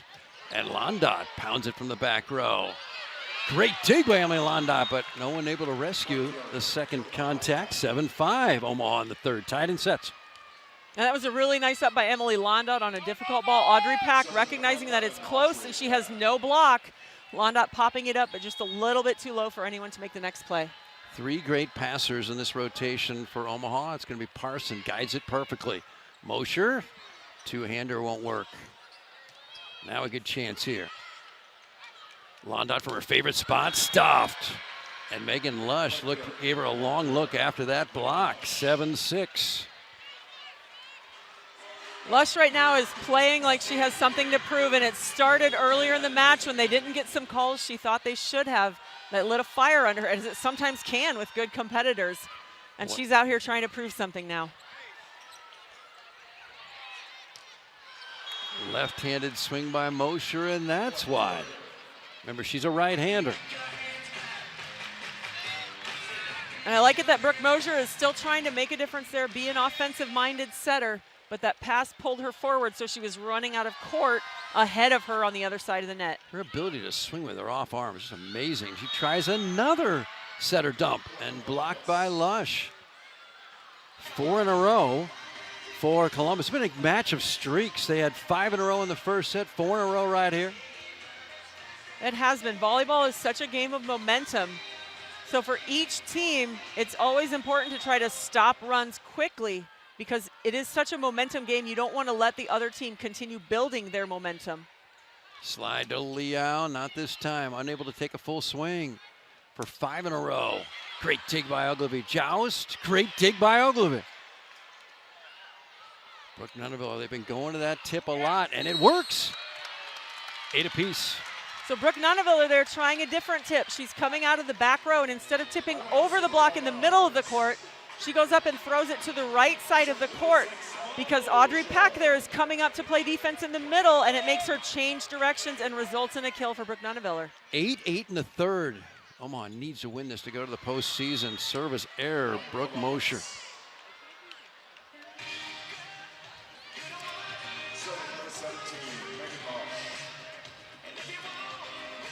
Service errors will be doubled. Omaha in this match. We've got to serve tough at this level. Mosher sets middle. Liao, kaboom! 9-9, set 3. Nice, and that's such a great quick connection there between Mosher and Liao. Getting your middles involved when it's a good pass. You see Mosher's moving, and a lot of times movement can mess with the block because they start to lean one way or another. Feeding Liao really quick on that ball allows her to get up and beat that block on the quick attack. Nothing comes with ease in this league. There is so much parity. And Omaha with everything riding on this match. Columbus playing loose. Sarah Parsons, she's gone the entire way. No Reagan Cooper thus far. Great pass by Raina Terry, wow. That was a really tough serve, and Raina Terry handled it really well. Mosher to Brooke Nunaville, no. Now for the point, Terry blocked.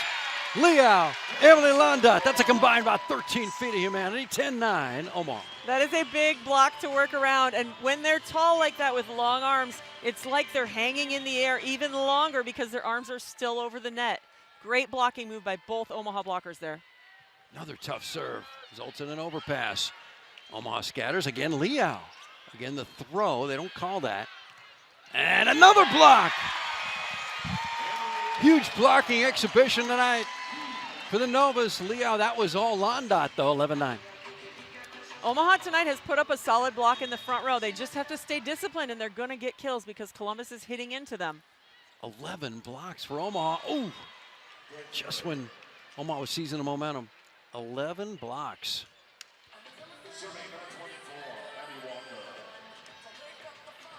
Here's Abby Walker off the bench, has been impressive. Taking over for Rachel Gomez. at the middle spot. Here's Londa, another tip.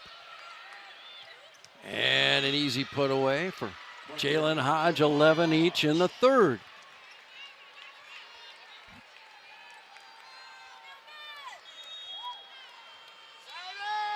Cincinnati Bearcat. Abby Walker with an ace.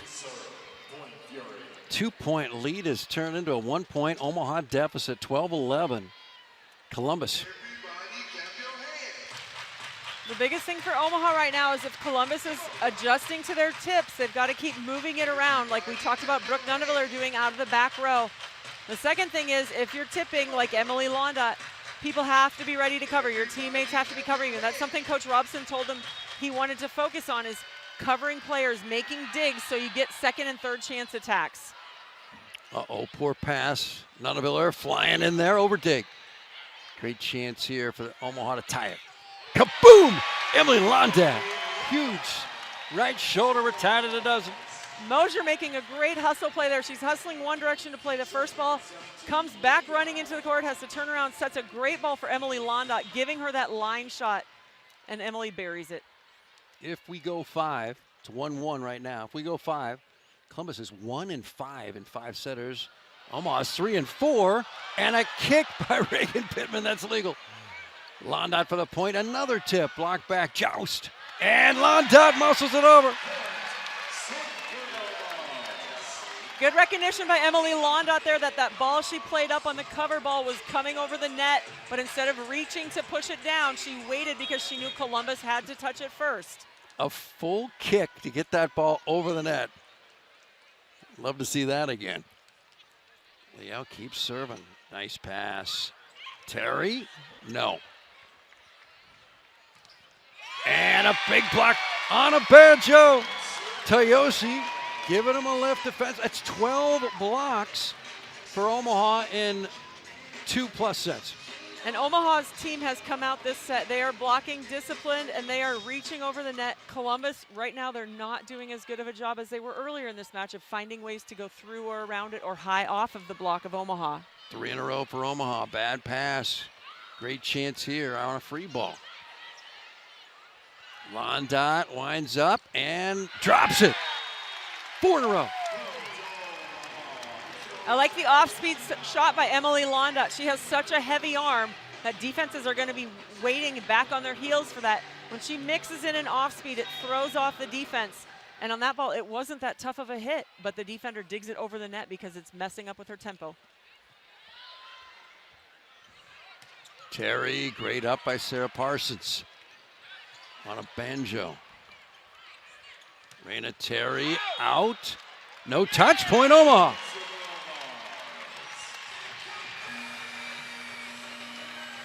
(16-12), Omaha on a 5-point run when we come right back.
Janice Liao and the Novas trying to finish off Columbus in set number 3, up by 4 on a 5-point run, 16-12. Omaha in front of a big orange and blue-clad stripe-out crowd.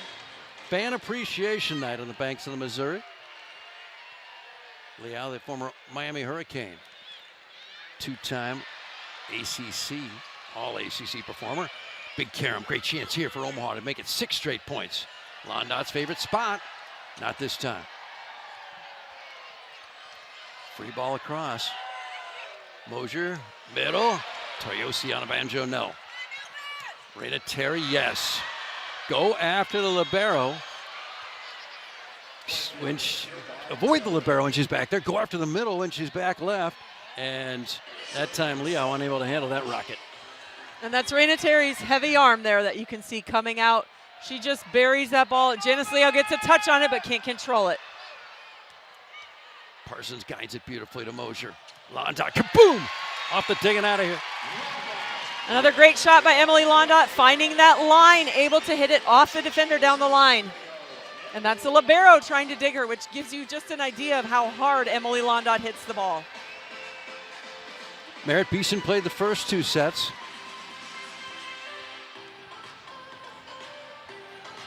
And now Londot in relief.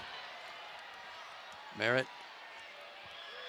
hit negative offensively, coming off a huge night at Atlanta. Jalen Hodge out of bounds. 18-13 Omaha. Good read. Emily Londot's there to make that play on defense, right on the line, watches it go out of bounds. That's textbook when you teach players you want to be on the line so you know if it's coming at me, it's out of bounds, it's too high. She yelled out just to make sure. Slide to Reagan Pittman-Nelson. She's been much less effective offensively since that first set. And a huge kill by Londot. A right-hander from the back right. She's made a living at that spot in college and now here in the pros. That's a tough shot. And she is so tough to stop. And Omaha pouring it on after trailing 12-11, leads 19-13. We learned, Nancy, about a brand new Omaha Supernova tradition now. It's an award named after Diane Mendenhall, the president for the Supernovas, retiring after this year. She'll be in an emeritus advisory position after this year. It's the Mendenhall Community and Culture Award, exemplifies community impact and team culture. It's voted by the players in the front office and the coaches. And this year's initial winner is Allison Holder. This is such a neat award because it's not only saying you're a great player. We know all these women are great athletes and great players, but it's saying this is what's valued beyond just your athletic ability in this organization. It's how you impact your team, the positivity you bring to it, the things you can do to impact your community in a positive way, and they want to reward that, which is really neat to see. Allison Holder, the former Creighton Blue Jays, she was a starting libero for the last 5 matches last year. Those backups, their attitude's so critical to the chemistry and the optimism and enthusiasm of a team. Well, they really are, because if you're not playing and you have an attitude about that that isn't helpful for the team, it can be a cancer on these teams. And so for players who aren't starting, they have to be ready to play, but they also have to be ready to help the player who's playing in front of them, which can be really hard for a competitive athlete. Obviously, all these women want to be playing. They want to be the stars. But you have to be helping your team in a way that's providing value to the one on the court as well. On a banjo, that's 7 straight points, 13 blocks for the match, and Omaha pouring it on here in the third. Omaha has come out now with this new spark, and you can see some of these players making a difference. Emily Londot having more success attacking than Merritt Beeson did earlier. That leads to plays being made across the court for her team. A double switch 2 rallies ago. For Columbus, Brianna Ford checks in to play opposite. She gets a tip kill. And the setter now is Ashley Evans, 6-year pro out of Purdue.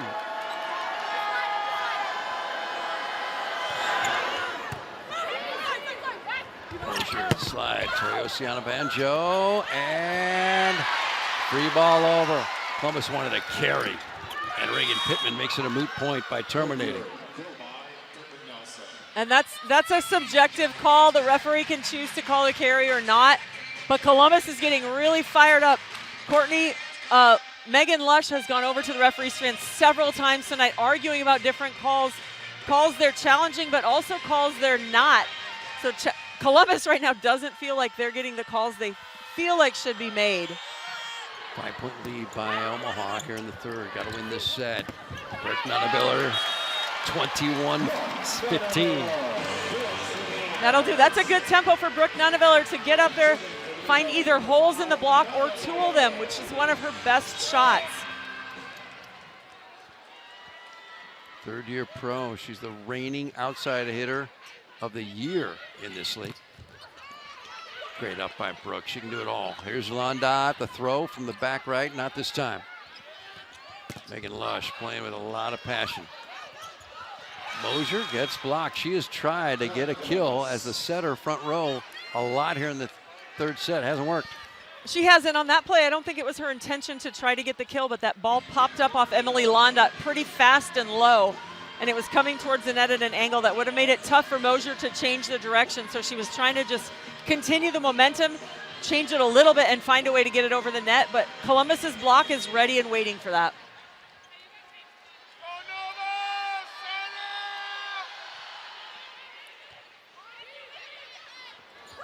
Londot's favorite spot, not this time. What a dig back there by a middle Reagan Pittman-Nelson. Another great dig by a libero. Elena Ogilvie. Free ball over. Great chance for Columbus. It's going to be Lush. Great one-arm dig over and out, though. Just wide. Point Columbus. Again, some nice plays and defensive rallies here by both sides of the court. Both teams have hitters attacking the ball really well, and their defenders, you saw Reagan Pittman-Nelson there pop a ball up as a middle blocker. That was a great defensive play. Lays out on the court to get it. Brooke Nuneviller doing the same thing on this side. Elena Ogilvie popped up a really hard hit ball.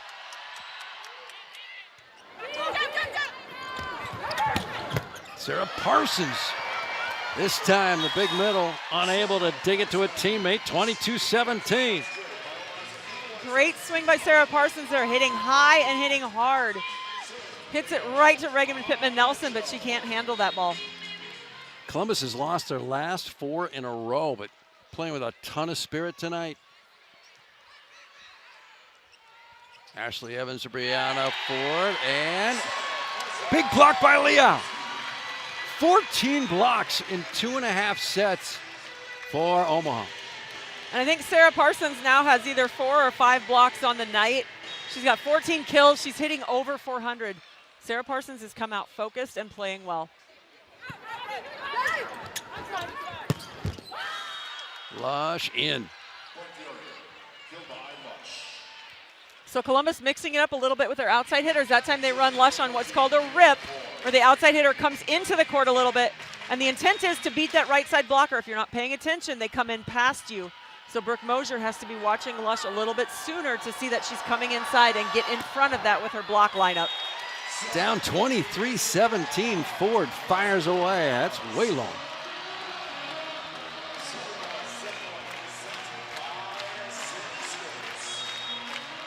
So Ashley Evans is front row now. That's something Omaha needs to be aware of because she can also be an offensive setter.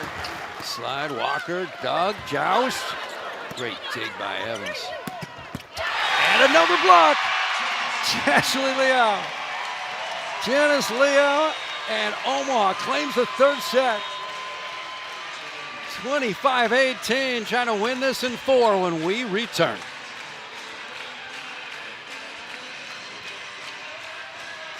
An entire season all building to this. Point, championship point. All or nothing stakes on the biggest stage, and there can only be one champion.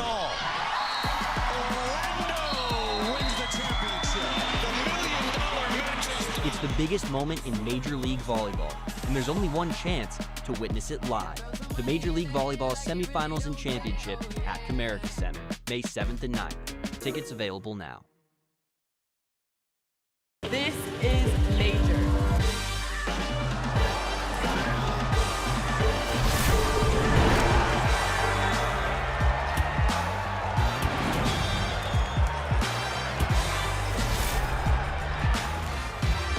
Women's volleyball isn't the next thing, it's the real thing.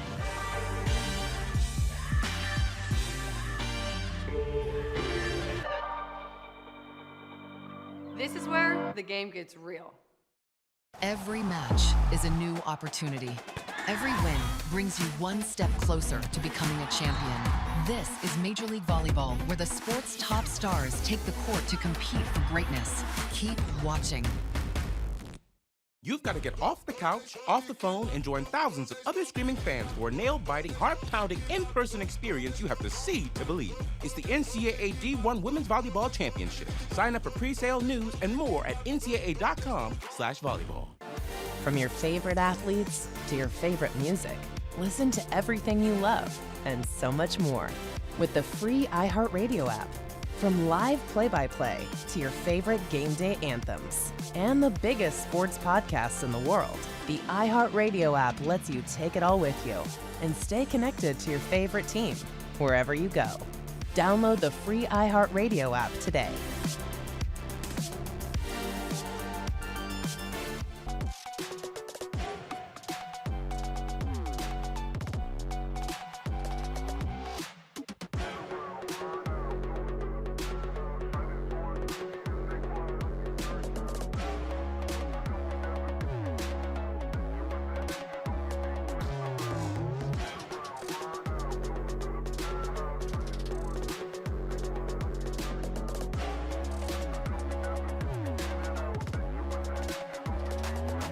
Liberty First Credit Union. Nancy, the Supernovas picked up Elise Getzinger. She had played in 5 matches, started them earlier in the year, has not played tonight. Former All-American at Creighton. Resigned on April 20 because of the season-ending injury to Layla Blackwell, who had been playing so well of late, the former Husker. So adding some middle blocker depth, Getzinger rejoins the Supernovas. Meanwhile, Omaha 16 blocks. They're just 4 away from a franchise record in blocks. One more and they've tied 3rd all time. And we're only starting the 4th set. And a tip by Abby Walker. I think she was trying to swing it and fanned on it, fooled everybody. 1-0 Columbus. Sometimes mishits are the best shots because you don't even know where it's going, and neither does the other team. And I think Abby Walker just mishit that ball, kind of sliced at it and hit it a little bit crazy, but it results in the point because it just goes so sharply to the side. Liao tipping again. They've worked a lot tonight. No carry that time on the second contact. Novas again, Liao, and it works. One apiece. Now, those 16 blocks have contributed to a very low attack efficiency for Columbus. They're hitting just 0.75 through 3 sets. And that's illustrative of their struggles this year. They're in the last place in the league, and they're in the bottom in attack percentage for the season, hitting just 181 tonight, hitting 100 points below that. Well, and I think Columbus has struggled because they've had a lot of switches going on offensively. They've switched setters and switched back. They've had some injuries happen. So that can tend to affect your hitting percentage when there's no consistency. But Omaha's block and defense is doing a great job of holding Columbus offensively right now. Brianna Ford attacks out of bounds. And how about this? An early challenge by Coach Angel Perez. And it's only 2-1. Omaha, this is risky, but you got to be confident there was a block touch. I think they're probably confident. A lot of the players were calling for it. But also, Angel Perez realizes how that last set ended. He's got to stop the momentum of Omaha. So any play that he thinks is miscalled, he's going to be more likely to challenge it because he wants to get that momentum back on their side. 25-21, Omaha in the first. 25-23, Columbus in the second. 25-18 a moment ago. That momentum that Nancy mentioned carrying into this 4th set. And there was a block touch. So point Columbus reversal. Great decision by Coach Perez. 2-1 Columbus. And as we mentioned about Coach Robson earlier, a lot of times when the team is calling for it, a coach can give them a good feeling of confidence by supporting that and calling the challenge. Whether or not they win it, sometimes it's a micro touch and it won't get reversed. But the coach is showing his players, I believe in you, I trust you. If you say it was a touch, I'm going to challenge it. Brianna Ford at a UT Arlington. That jump serve nearly results in an ace. What defense. And that tip gets brought up. And an ultimate block. Reagan. Pittman Nelson, the Minnesota Golden Gopher. It's 3-1 Columbus. And no one in the building is surprised when Pittman Nelson gets blocks because she is such an effective blocker in this league. She's one of the top blockers, but she does such a good job for Columbus at the net. But Omaha, they're just kind of out of sorts that whole rally, trying to get that ball back and find a way to keep it in play.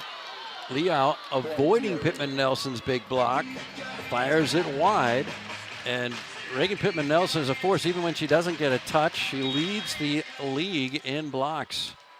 Absolutely, and that's something a good blocker can do, is they affect the balls that come at them, but they can also get in the head of attackers, where now the attacker is trying to avoid the block and they end up getting points from it.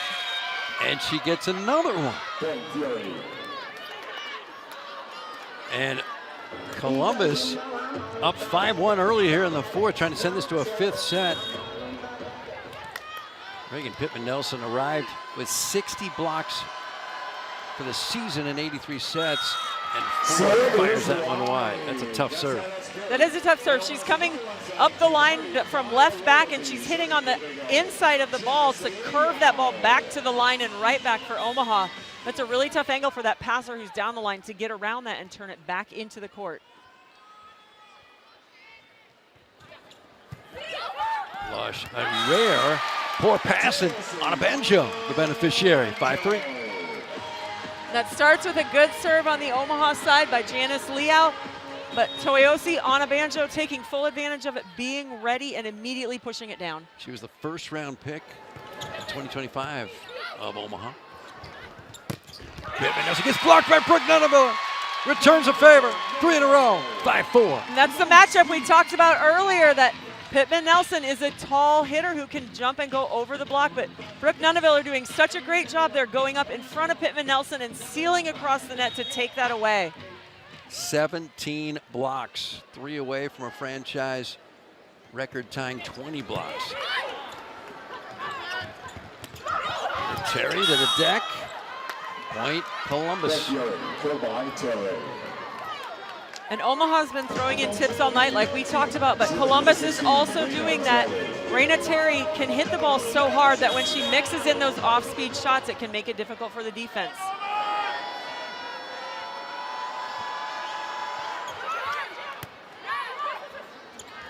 Onabanjo the pass and the kill.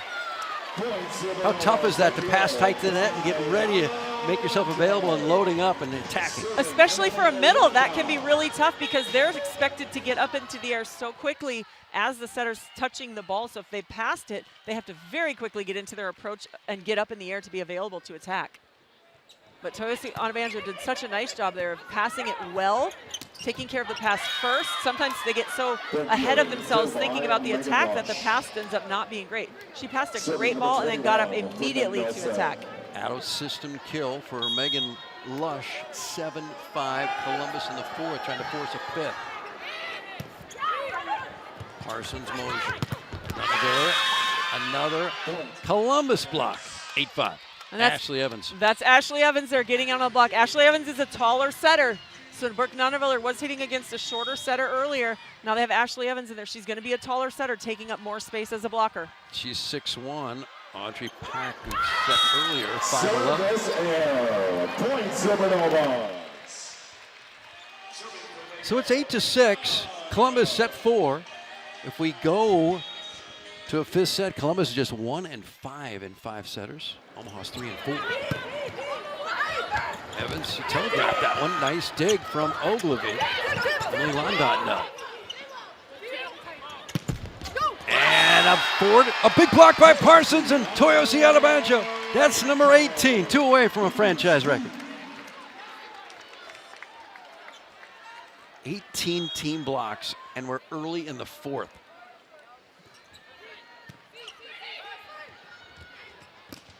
Lush gets dug. Sarah Parsons. Parsons, another throw to the donut. That hit the floor. And that's a great job by Sarah Parsons, mixing up speed and location of her attacks. The first ball, she hits hard cross court. The dig comes back on an over dig. This time she throws in the tip. Again, mixing up tempos to keep that defense off balance. I've never seen a team tip so much. This is really a throw shot. Omaha's had a lot of success with that all night. There's a poor pass by the second setter, Ashley Evans, and Omaha takes a lead.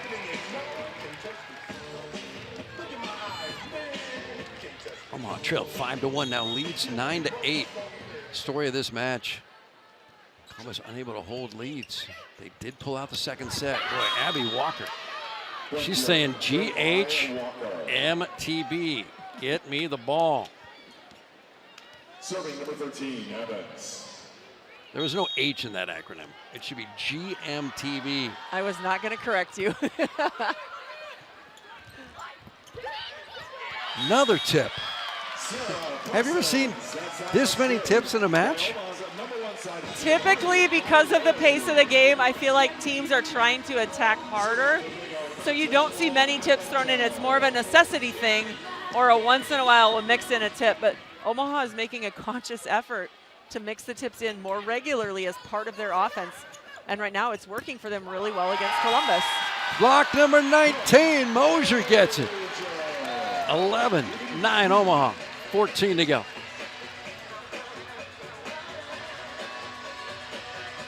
Brooke Mosier making a great blocking play there, all over that ball.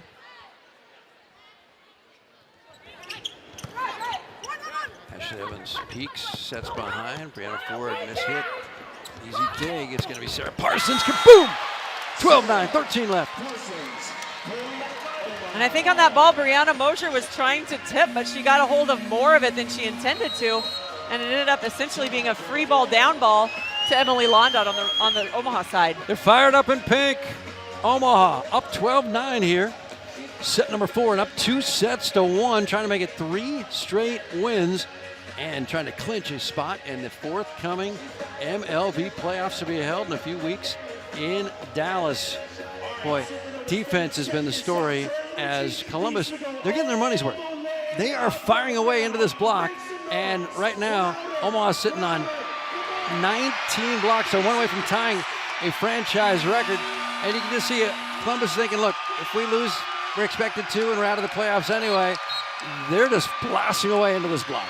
They are. They're just going all out. They have zero stress or tension on them right now. Like you said, if they lose, that's expected. They're not supposed to win this match. So they don't have the pressure of we have to win, we have to win.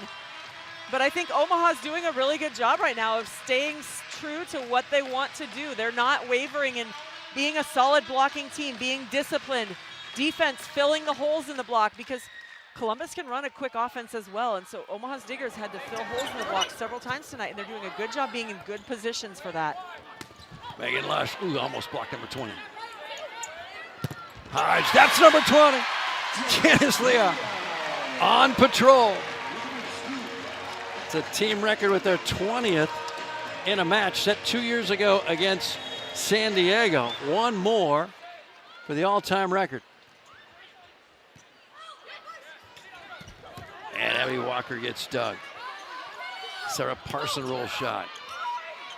Here come the Novas, up 13-9 in the fourth, 2-1. Great up by Megan Lush. Hodge, that's number 21. That's an all-time franchise record. I've never seen so many tips or so many blocks, nor have any fans. This is just uncommon volleyball. It is, but Omaha's doing a good job on their blocking of just being disciplined. But when you get on a run like this with so many blocks, that's so fun as a player, because you want to play well, but you want to shut down the other team as well. And blocking feels like directly shutting them down. And it's all over Omaha's faces, like they're having fun with this. 5 of the 14 points this set for Omaha have been blocks.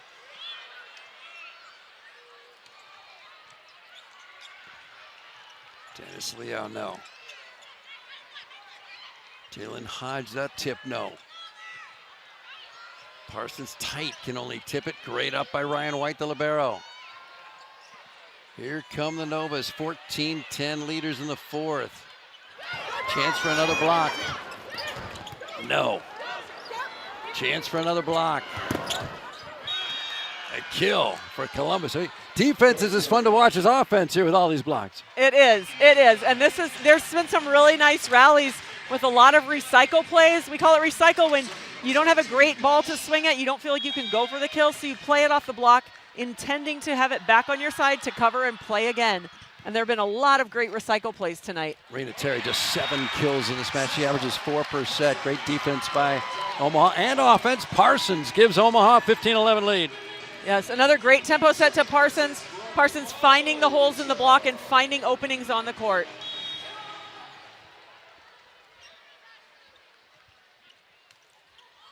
Overpass, and there's Liao. Net violation against a Supernova. Not sure who.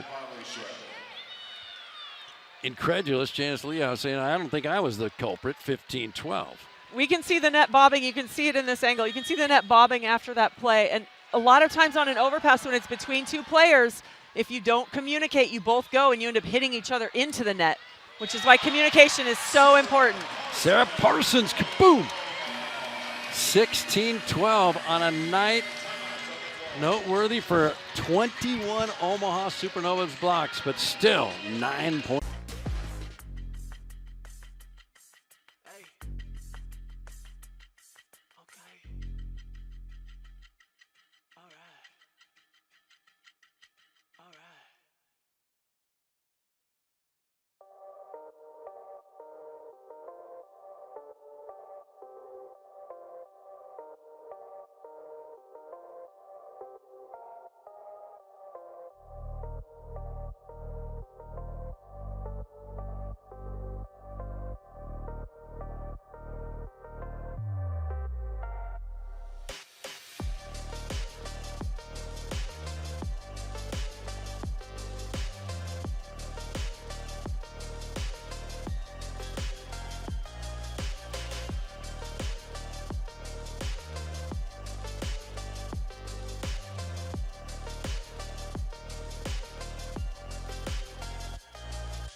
"21 Omaha blocks." You will see 4 right here. It's a franchise record, and we're not even in the 5th set. That one finished off Columbus in the 3rd set, and here 2 here in the 4th. Omaha with 5 blocks already in the 4th set. Back to live action. Jalen Hodge off the block and out. Point Columbus, 16-13. That's a nice recovery there by Columbus on an out-of-system play off that serve that touched the top of the net. Reagan Pittman-Nelson kind of stuck a hand out and popped it up, and they were out of system, but Jalen Hodge having a nice swing to find a way. Brooke Nunaviller guides it to Brooke Mosier. Emily Landot wide. 2 in a row after the media timeout for Columbus. That ball got hung up inside for Emily Londa, and she was struggling to get to it quickly enough and ends up just hitting a flat missile across the court. She needs that ball pushed further back towards that pin. Oh, huge service error as Columbus was seizing the momentum.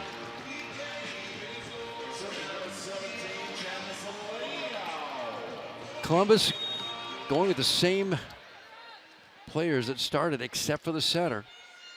Audrey Pack at UCLA replaced by Ashley Evans out of Purdue, and Evans will set back right. Hodge in. Gorgeous shot. That was a really nice high swing by Jalen Hodge.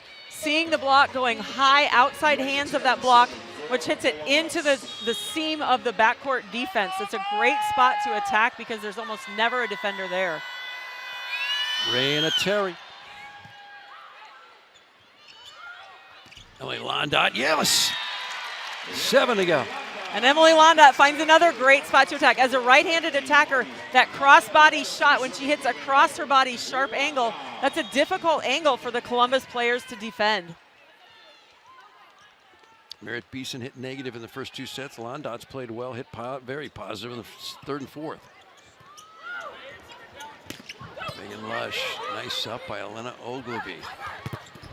Nunaviller, she gets blocked. Ashley Evans, 6 feet, 1 inch tall. Reagan Pittman-Nelson leads the league in blocks. She's had a big night in that category, 18-16. I think that was Reagan Pittman-Nelson's 5th block of the night. Not surprising. She's a great blocker, and she's been a good blocker for Columbus all year. Great pass. Toyosiana Banjo, no. Jalen Hodge, here come the pink-clad Novas. Brooke Nunaviller. Out, no touch. 5'10", pounding it, missing the block touch in a 1-point ball game. Timeout Omaha. Nothing's come with ease here tonight. No, and in a league like this where the teams are so evenly matched, every match is going to be difficult, and every team comes out each night realizing we have to play well to win, even if we're not expected to win. Like Columbus in this situation, they know they have to play well, and they can play with anybody when they're playing well. Another huge crowd here tonight. Every home match seems like a record. And this is the 17th largest professional volleyball crowd in domestic history. And the top 20 spots are owned by the Omaha Supernovas. So if you come to a volleyball match here to watch Omaha, you're going to be part of a record-setting crowd. 11,035 here tonight to watch this one with all sorts of playoff ramifications. And they've had a ton of fun. It feels like family night. Fan appreciation night feels like family night. A lot of little kids, not just girls. A lot of little boys running loose. Yes, and Omaha Supernovas, the organization does such a great job making this an awesome experience for fans, trying to include fans, get them revved up, get them firing the team. But the Omaha community has embraced this professional volleyball team, which has been so fun to see. Brooke Nunaviller with a key kill.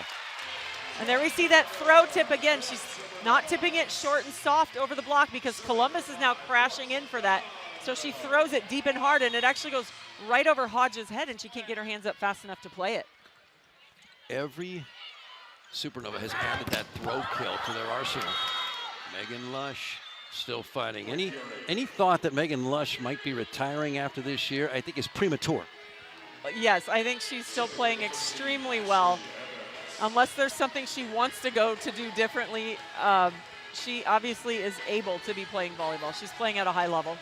She's a mom. Sarah Parsons is a mom. And that's one of the unique parts about having a volleyball league in the United States now is that women can have children and then come back and play again after having kids because they're not overseas. You're not stuck in, Japan or in China trying to get your kid to a doctor if they get sick or something like that. Like there's a sense of comfort for a mom to be in the United States when you have kids, but to be able to do that and still continue playing professional volleyball is such a great opportunity. Merritt Beeson checks back in. Has 11 service aces for the year, 1 tonight, and Hodge deals it off the digging out. 1-point ball game. Don't pour the after dinner sherry quite yet.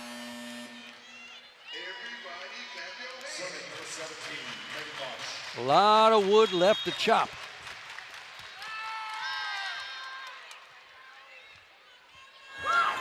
Blondot bounces off somebody's coconut. Kaboom, off the block and out. 4 to go. And Brooke Mosher doing a really nice job on those plays, both the original play and the transition play, finding Emily Londa, leading her enough that Emily can get that ball in front of her, see the block and the court, but the team covering her on the first ball, which is so important because it gives you a second chance to attack. The entire night, a huge ace, perfectly timed, pulls it off the bottom of the deck. 22-19, 3 to go. And we're sitting on the side of the court, so we can see the trajectory of the ball. That ball came over the net low and just dropped when it got to the passing depth on the court. Omaha can sense it. 3 points to clinch a playoff berth, their 3rd straight year. Year 1, Omaha finished 2nd in the regular season, won the playoffs and the title. Year 2, Omaha ran away with the regular season championship, the best record. Had 23 wins last year and through the entire season. And then they lose in a 5-setter in the semifinals. And just getting into the playoffs is a huge accomplishment. Only half of the teams do, 4 out of 8. That's right. To win through the season in a way to get to the playoffs is a big accomplishment because there are a lot of matches and teams get tired. They get worn down because it's a lot of matches in just 4 months. But like we talked about earlier, If they can get into the playoffs, it's a whole new ballgame. At that point, anybody can win. And so for Omaha, just getting into the Final Four right now is huge. Once they get there, then they refocus and reset. 3 to go. Perfect pass, Ryan White. Back set. Jalen Hodge, not this time. Who gets this swing? It's going to be Sarah Parsons, and it's a kill. Parsons does all these out-of-system kills here tonight. She is, and Parsons is getting those kills because she's taking such smart shots. She realizes Columbus has a big, capable block, and she's not hitting down into them. She's not swinging as hard as she can. She's tooling it around the court, finding different shots that are open, hitting to different places on the court. And I think she has 25 points tonight. 4 of those, granted, are blocks. She's got 20 kills on the night. Let's see if Omaha can get one more block. Not yet. Parsons, another. Great rescue, Ashley Evans. Mondot swipes it off the bucket out. And that can be hard to see from the TV angle, but that was such a great swing by Emily Londot. That ball with Elena Ogilvy trying to pull it out of the net to bump set was very tight. And Emily Londot got her feet there and swung up at the block on that attack. Now for the win. Not this time. Terry still slugging. Now for the victory. Parsons, here comes the Fury. Hodge, that's one, 24-20. And Hodge again working it around the court. We've been seeing her do this all night. She can go down the line and hit an aggressive ball down the line, but she's gone cross court now twice in a row.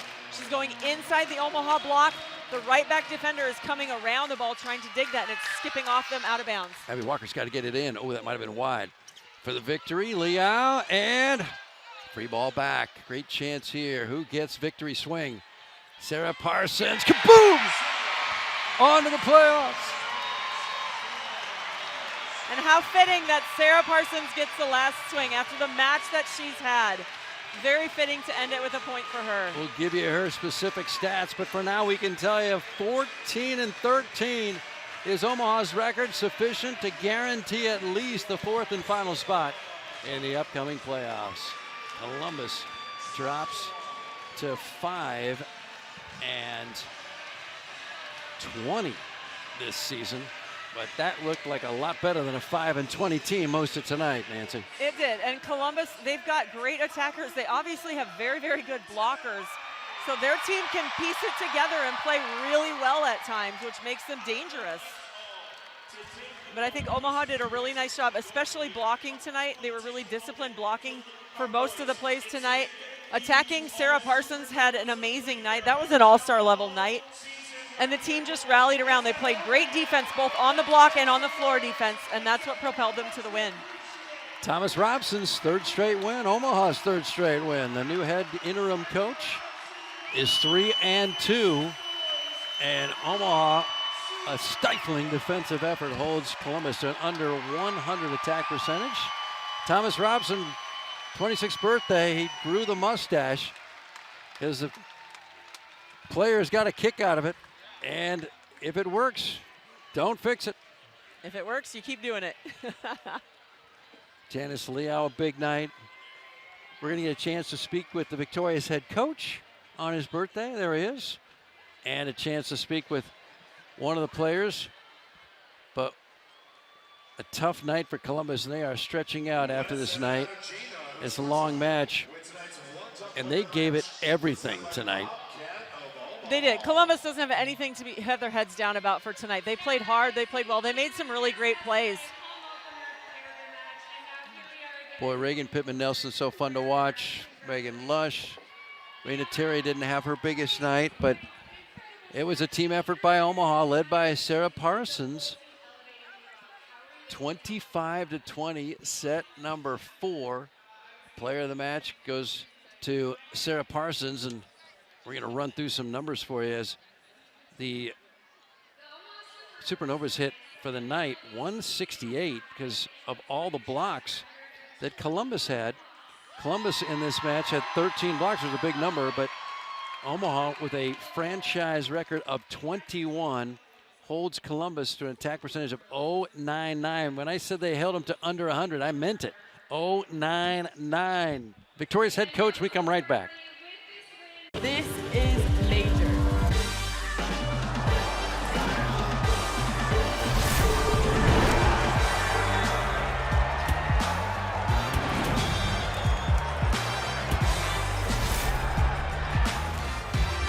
Women's volleyball isn't the next thing, it's the real thing.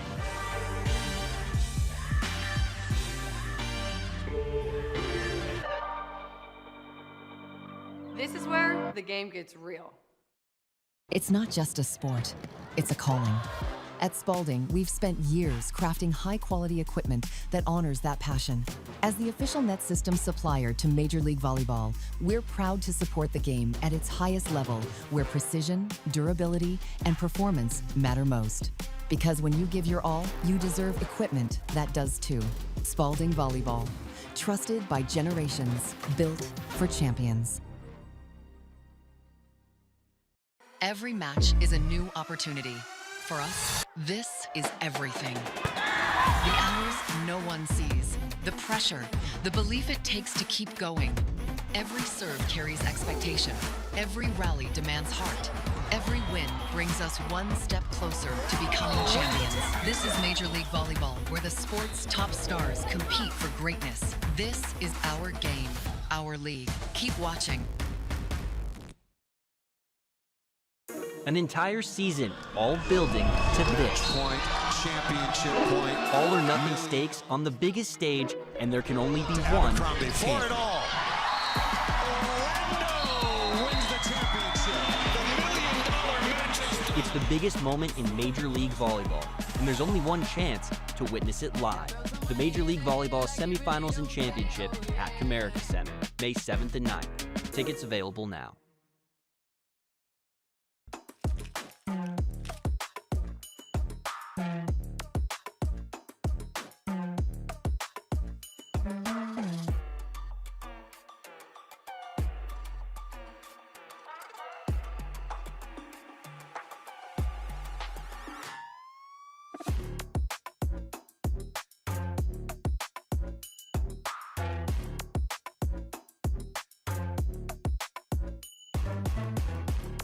For vision together. A record-setting night that propels Omaha to the postseason. Deserves a happy photo. Oh. Novas in 4 tonight. 21 blocks, the highest number in a match. 5 sets, 4 sets, you name it. That's the most blocks they've ever had in a match as a franchise. They're the only original franchise to get to the playoffs all 3 seasons. I mean, this team is just the embodiment of consistency and stability despite a roller coaster season. It has been a roller coaster season, but I think that just shows that the team has such a good chemistry together. They've been able to stick together and continue pushing towards their goals together through the ups and the downs, which are going to happen in a lot of seasons, but they've found a way to stay together for it. They had a 5-match win streak. They had a 6-match losing streak. They had a change at the head coaching position. They've had some injuries. Layla Blackwell out for the season. And still, they finish in the top half in the league. They've set all sorts of attendance records yet again. And let's now say hello in our booth to the victorious head coach. He's 3-2. There are not a lot of professional coaches on their 26th birthday who celebrate their 3rd victory and the 3rd in a row. Congratulations, Coach Rouse. Thank you so much. Is this on? Is this good? It's You're so on. loud in here.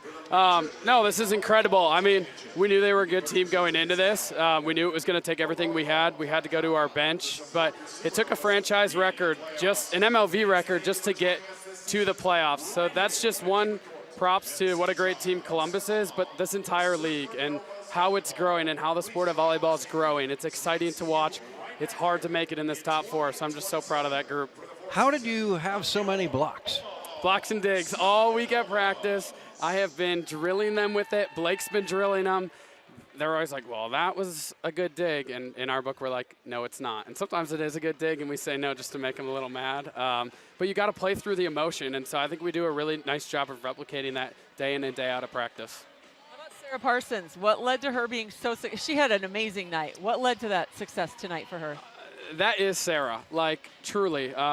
It's not easy to go out and put this performance together. It's incredibly rare to continue to put this performance together 15 months after having a baby. So I think she's just an inspiration for our team, and our team wants to play for each other. And, you know, we weren't getting the volume of kills that we needed, and Sauce understood that, and she kind of put the team on her back and was like, you know what, this is my time, this is my moment, we're doing this. So it's really cool to see. Couldn't happen to anybody better. 21 kills, and you told us yesterday that you've really added this throw shot to everybody's arsenal on your team, and it just worked, and it worked, and it worked. I've never seen so many tips or throws in one match. Were you surprised that Columbus wasn't able to make an adjustment? Yes and no. I actually think they did a better job of slowing us down than the previous couple matches we've had. But they're very physical. They're one of the most physical teams. We're a little bit more of an undersized team. So, you know, a couple of our typical throws weren't working, but we stayed at it. We stayed consistent, started getting our middles involved, and that kind of opened things up for our pins a little bit. Sarah Parsons, 21 kills tonight. In the prior 3 matches against Columbus, 19, 15, and 18 kills. She'd love to play Columbus twice a week. Pretty much, yeah. They all have their 1 or 2 teams that they can really excel at. This just happens to be hers, and we couldn't have asked for a better night for it, so thankful for that. Well, congratulations again, and good luck in the Final Four. Good luck next week. Yeah. Congratulations and happy birthday. Thank you. Thank you. That's Thomas Robson. He's the head coach, interim head coach for Omaha. Looks like Sarah Parsons might join us here, Nancy. I mean, just look at these numbers against Columbus. So that'll be my first question is how against the same team do you get 19 kills, 15 kills, 18 kills, and then 21 kills here tonight? She hits almost 500 here this evening, hitting .452, 4 blocks, 1 service ace, and we're going to miss her tonight, but you've mentioned it, the fact that she was a mom just 15 months ago, and to play so well all season long. Remember, week 1, she was the Major League Volleyball Player of the Week. What was her secret of just in all facets of the game here tonight? Well, I think a huge part of it is just sticking with it. I mean, week 1, she's Player of the Week. There were matches during the course of the season she didn't even start or see the court, but she never gave up. She stayed with the mission of the team. But I think her experience plays into her success, especially against Columbus. She knows how she matches up. She knows how to find weaknesses, and she exploited that tonight to the huge success for the Supernovas. So many out-of-system kills for her. That's a sign of wisdom, of a lot of experience. It is. It is definitely experience, and she played so well to be able to find those kills and have the success she did. And like speaking of which, we're going to get her after all. On again, off again, we got her. Sarah Parsons, congratulations on a record-setting night. The team had 21 blocks. You had 21 kills. Your lowest kill total against this team for the season in a match is 15 kills. Why do you love playing Columbus so much? I think we match up really well with them. They have some really big hitters and some good blockers, but I think our speed just goes in my favor. I like a fast ball, and I think that's BMO tonight. Brooke did a great job, but in games previous, Sydney did a great job of just like keeping that tempo and letting me score. What do you think for you matches up specifically, personally, so well against Columbus? Because like you said, they do have a big block, but you seem to have success. What are you seeing, or what do you feel is different? Honestly, tonight I think our middles did such a great job of holding the block, and so there was just space and cross, and I like my cross court, and so I just saw a lot of space there, and it's like a tip. I could hit long, I could do a lot, and so credit to them for giving me that space. And then again, like I said, our tempo, I think, keeps their middles a little bit scrambling versus like really closed, big in front of me. Yeah. How does it feel to be heading to the playoffs, no matter what happens in your match against Dallas next Friday? So good, and especially to do it at home. We've had a kind of a rougher season at home this year, and so to finish in that way really feels good, and so I'm really grateful. Sarah Parsons, congratulations. Thank you. Congratulations, Thank you. Sarah. Thanks so much. For this season, the Supernovas finished 5-9 at home, and they are 9-4 on the road, and they finish up next Friday night on the road. And Nancy, final thoughts? I'm impressed with the Supernovas with how well they played block and defense tonight. That can win matches. They talk about basketball being the defense wins matches. It can be the same in volleyball. You obviously have to score, but their defense is winning the match tonight, I think. Fan appreciation night, and everyone appreciates a win. And the Supernovas are headed to the playoffs. Thomas Robson, Sarah Parsons, Brooke Mosier, all of them in pink. The astronaut as well can exult over a third consecutive postseason appearance for Omaha. For Nancy, the whole crew, I'm John Baylor. Good night, Nebraska.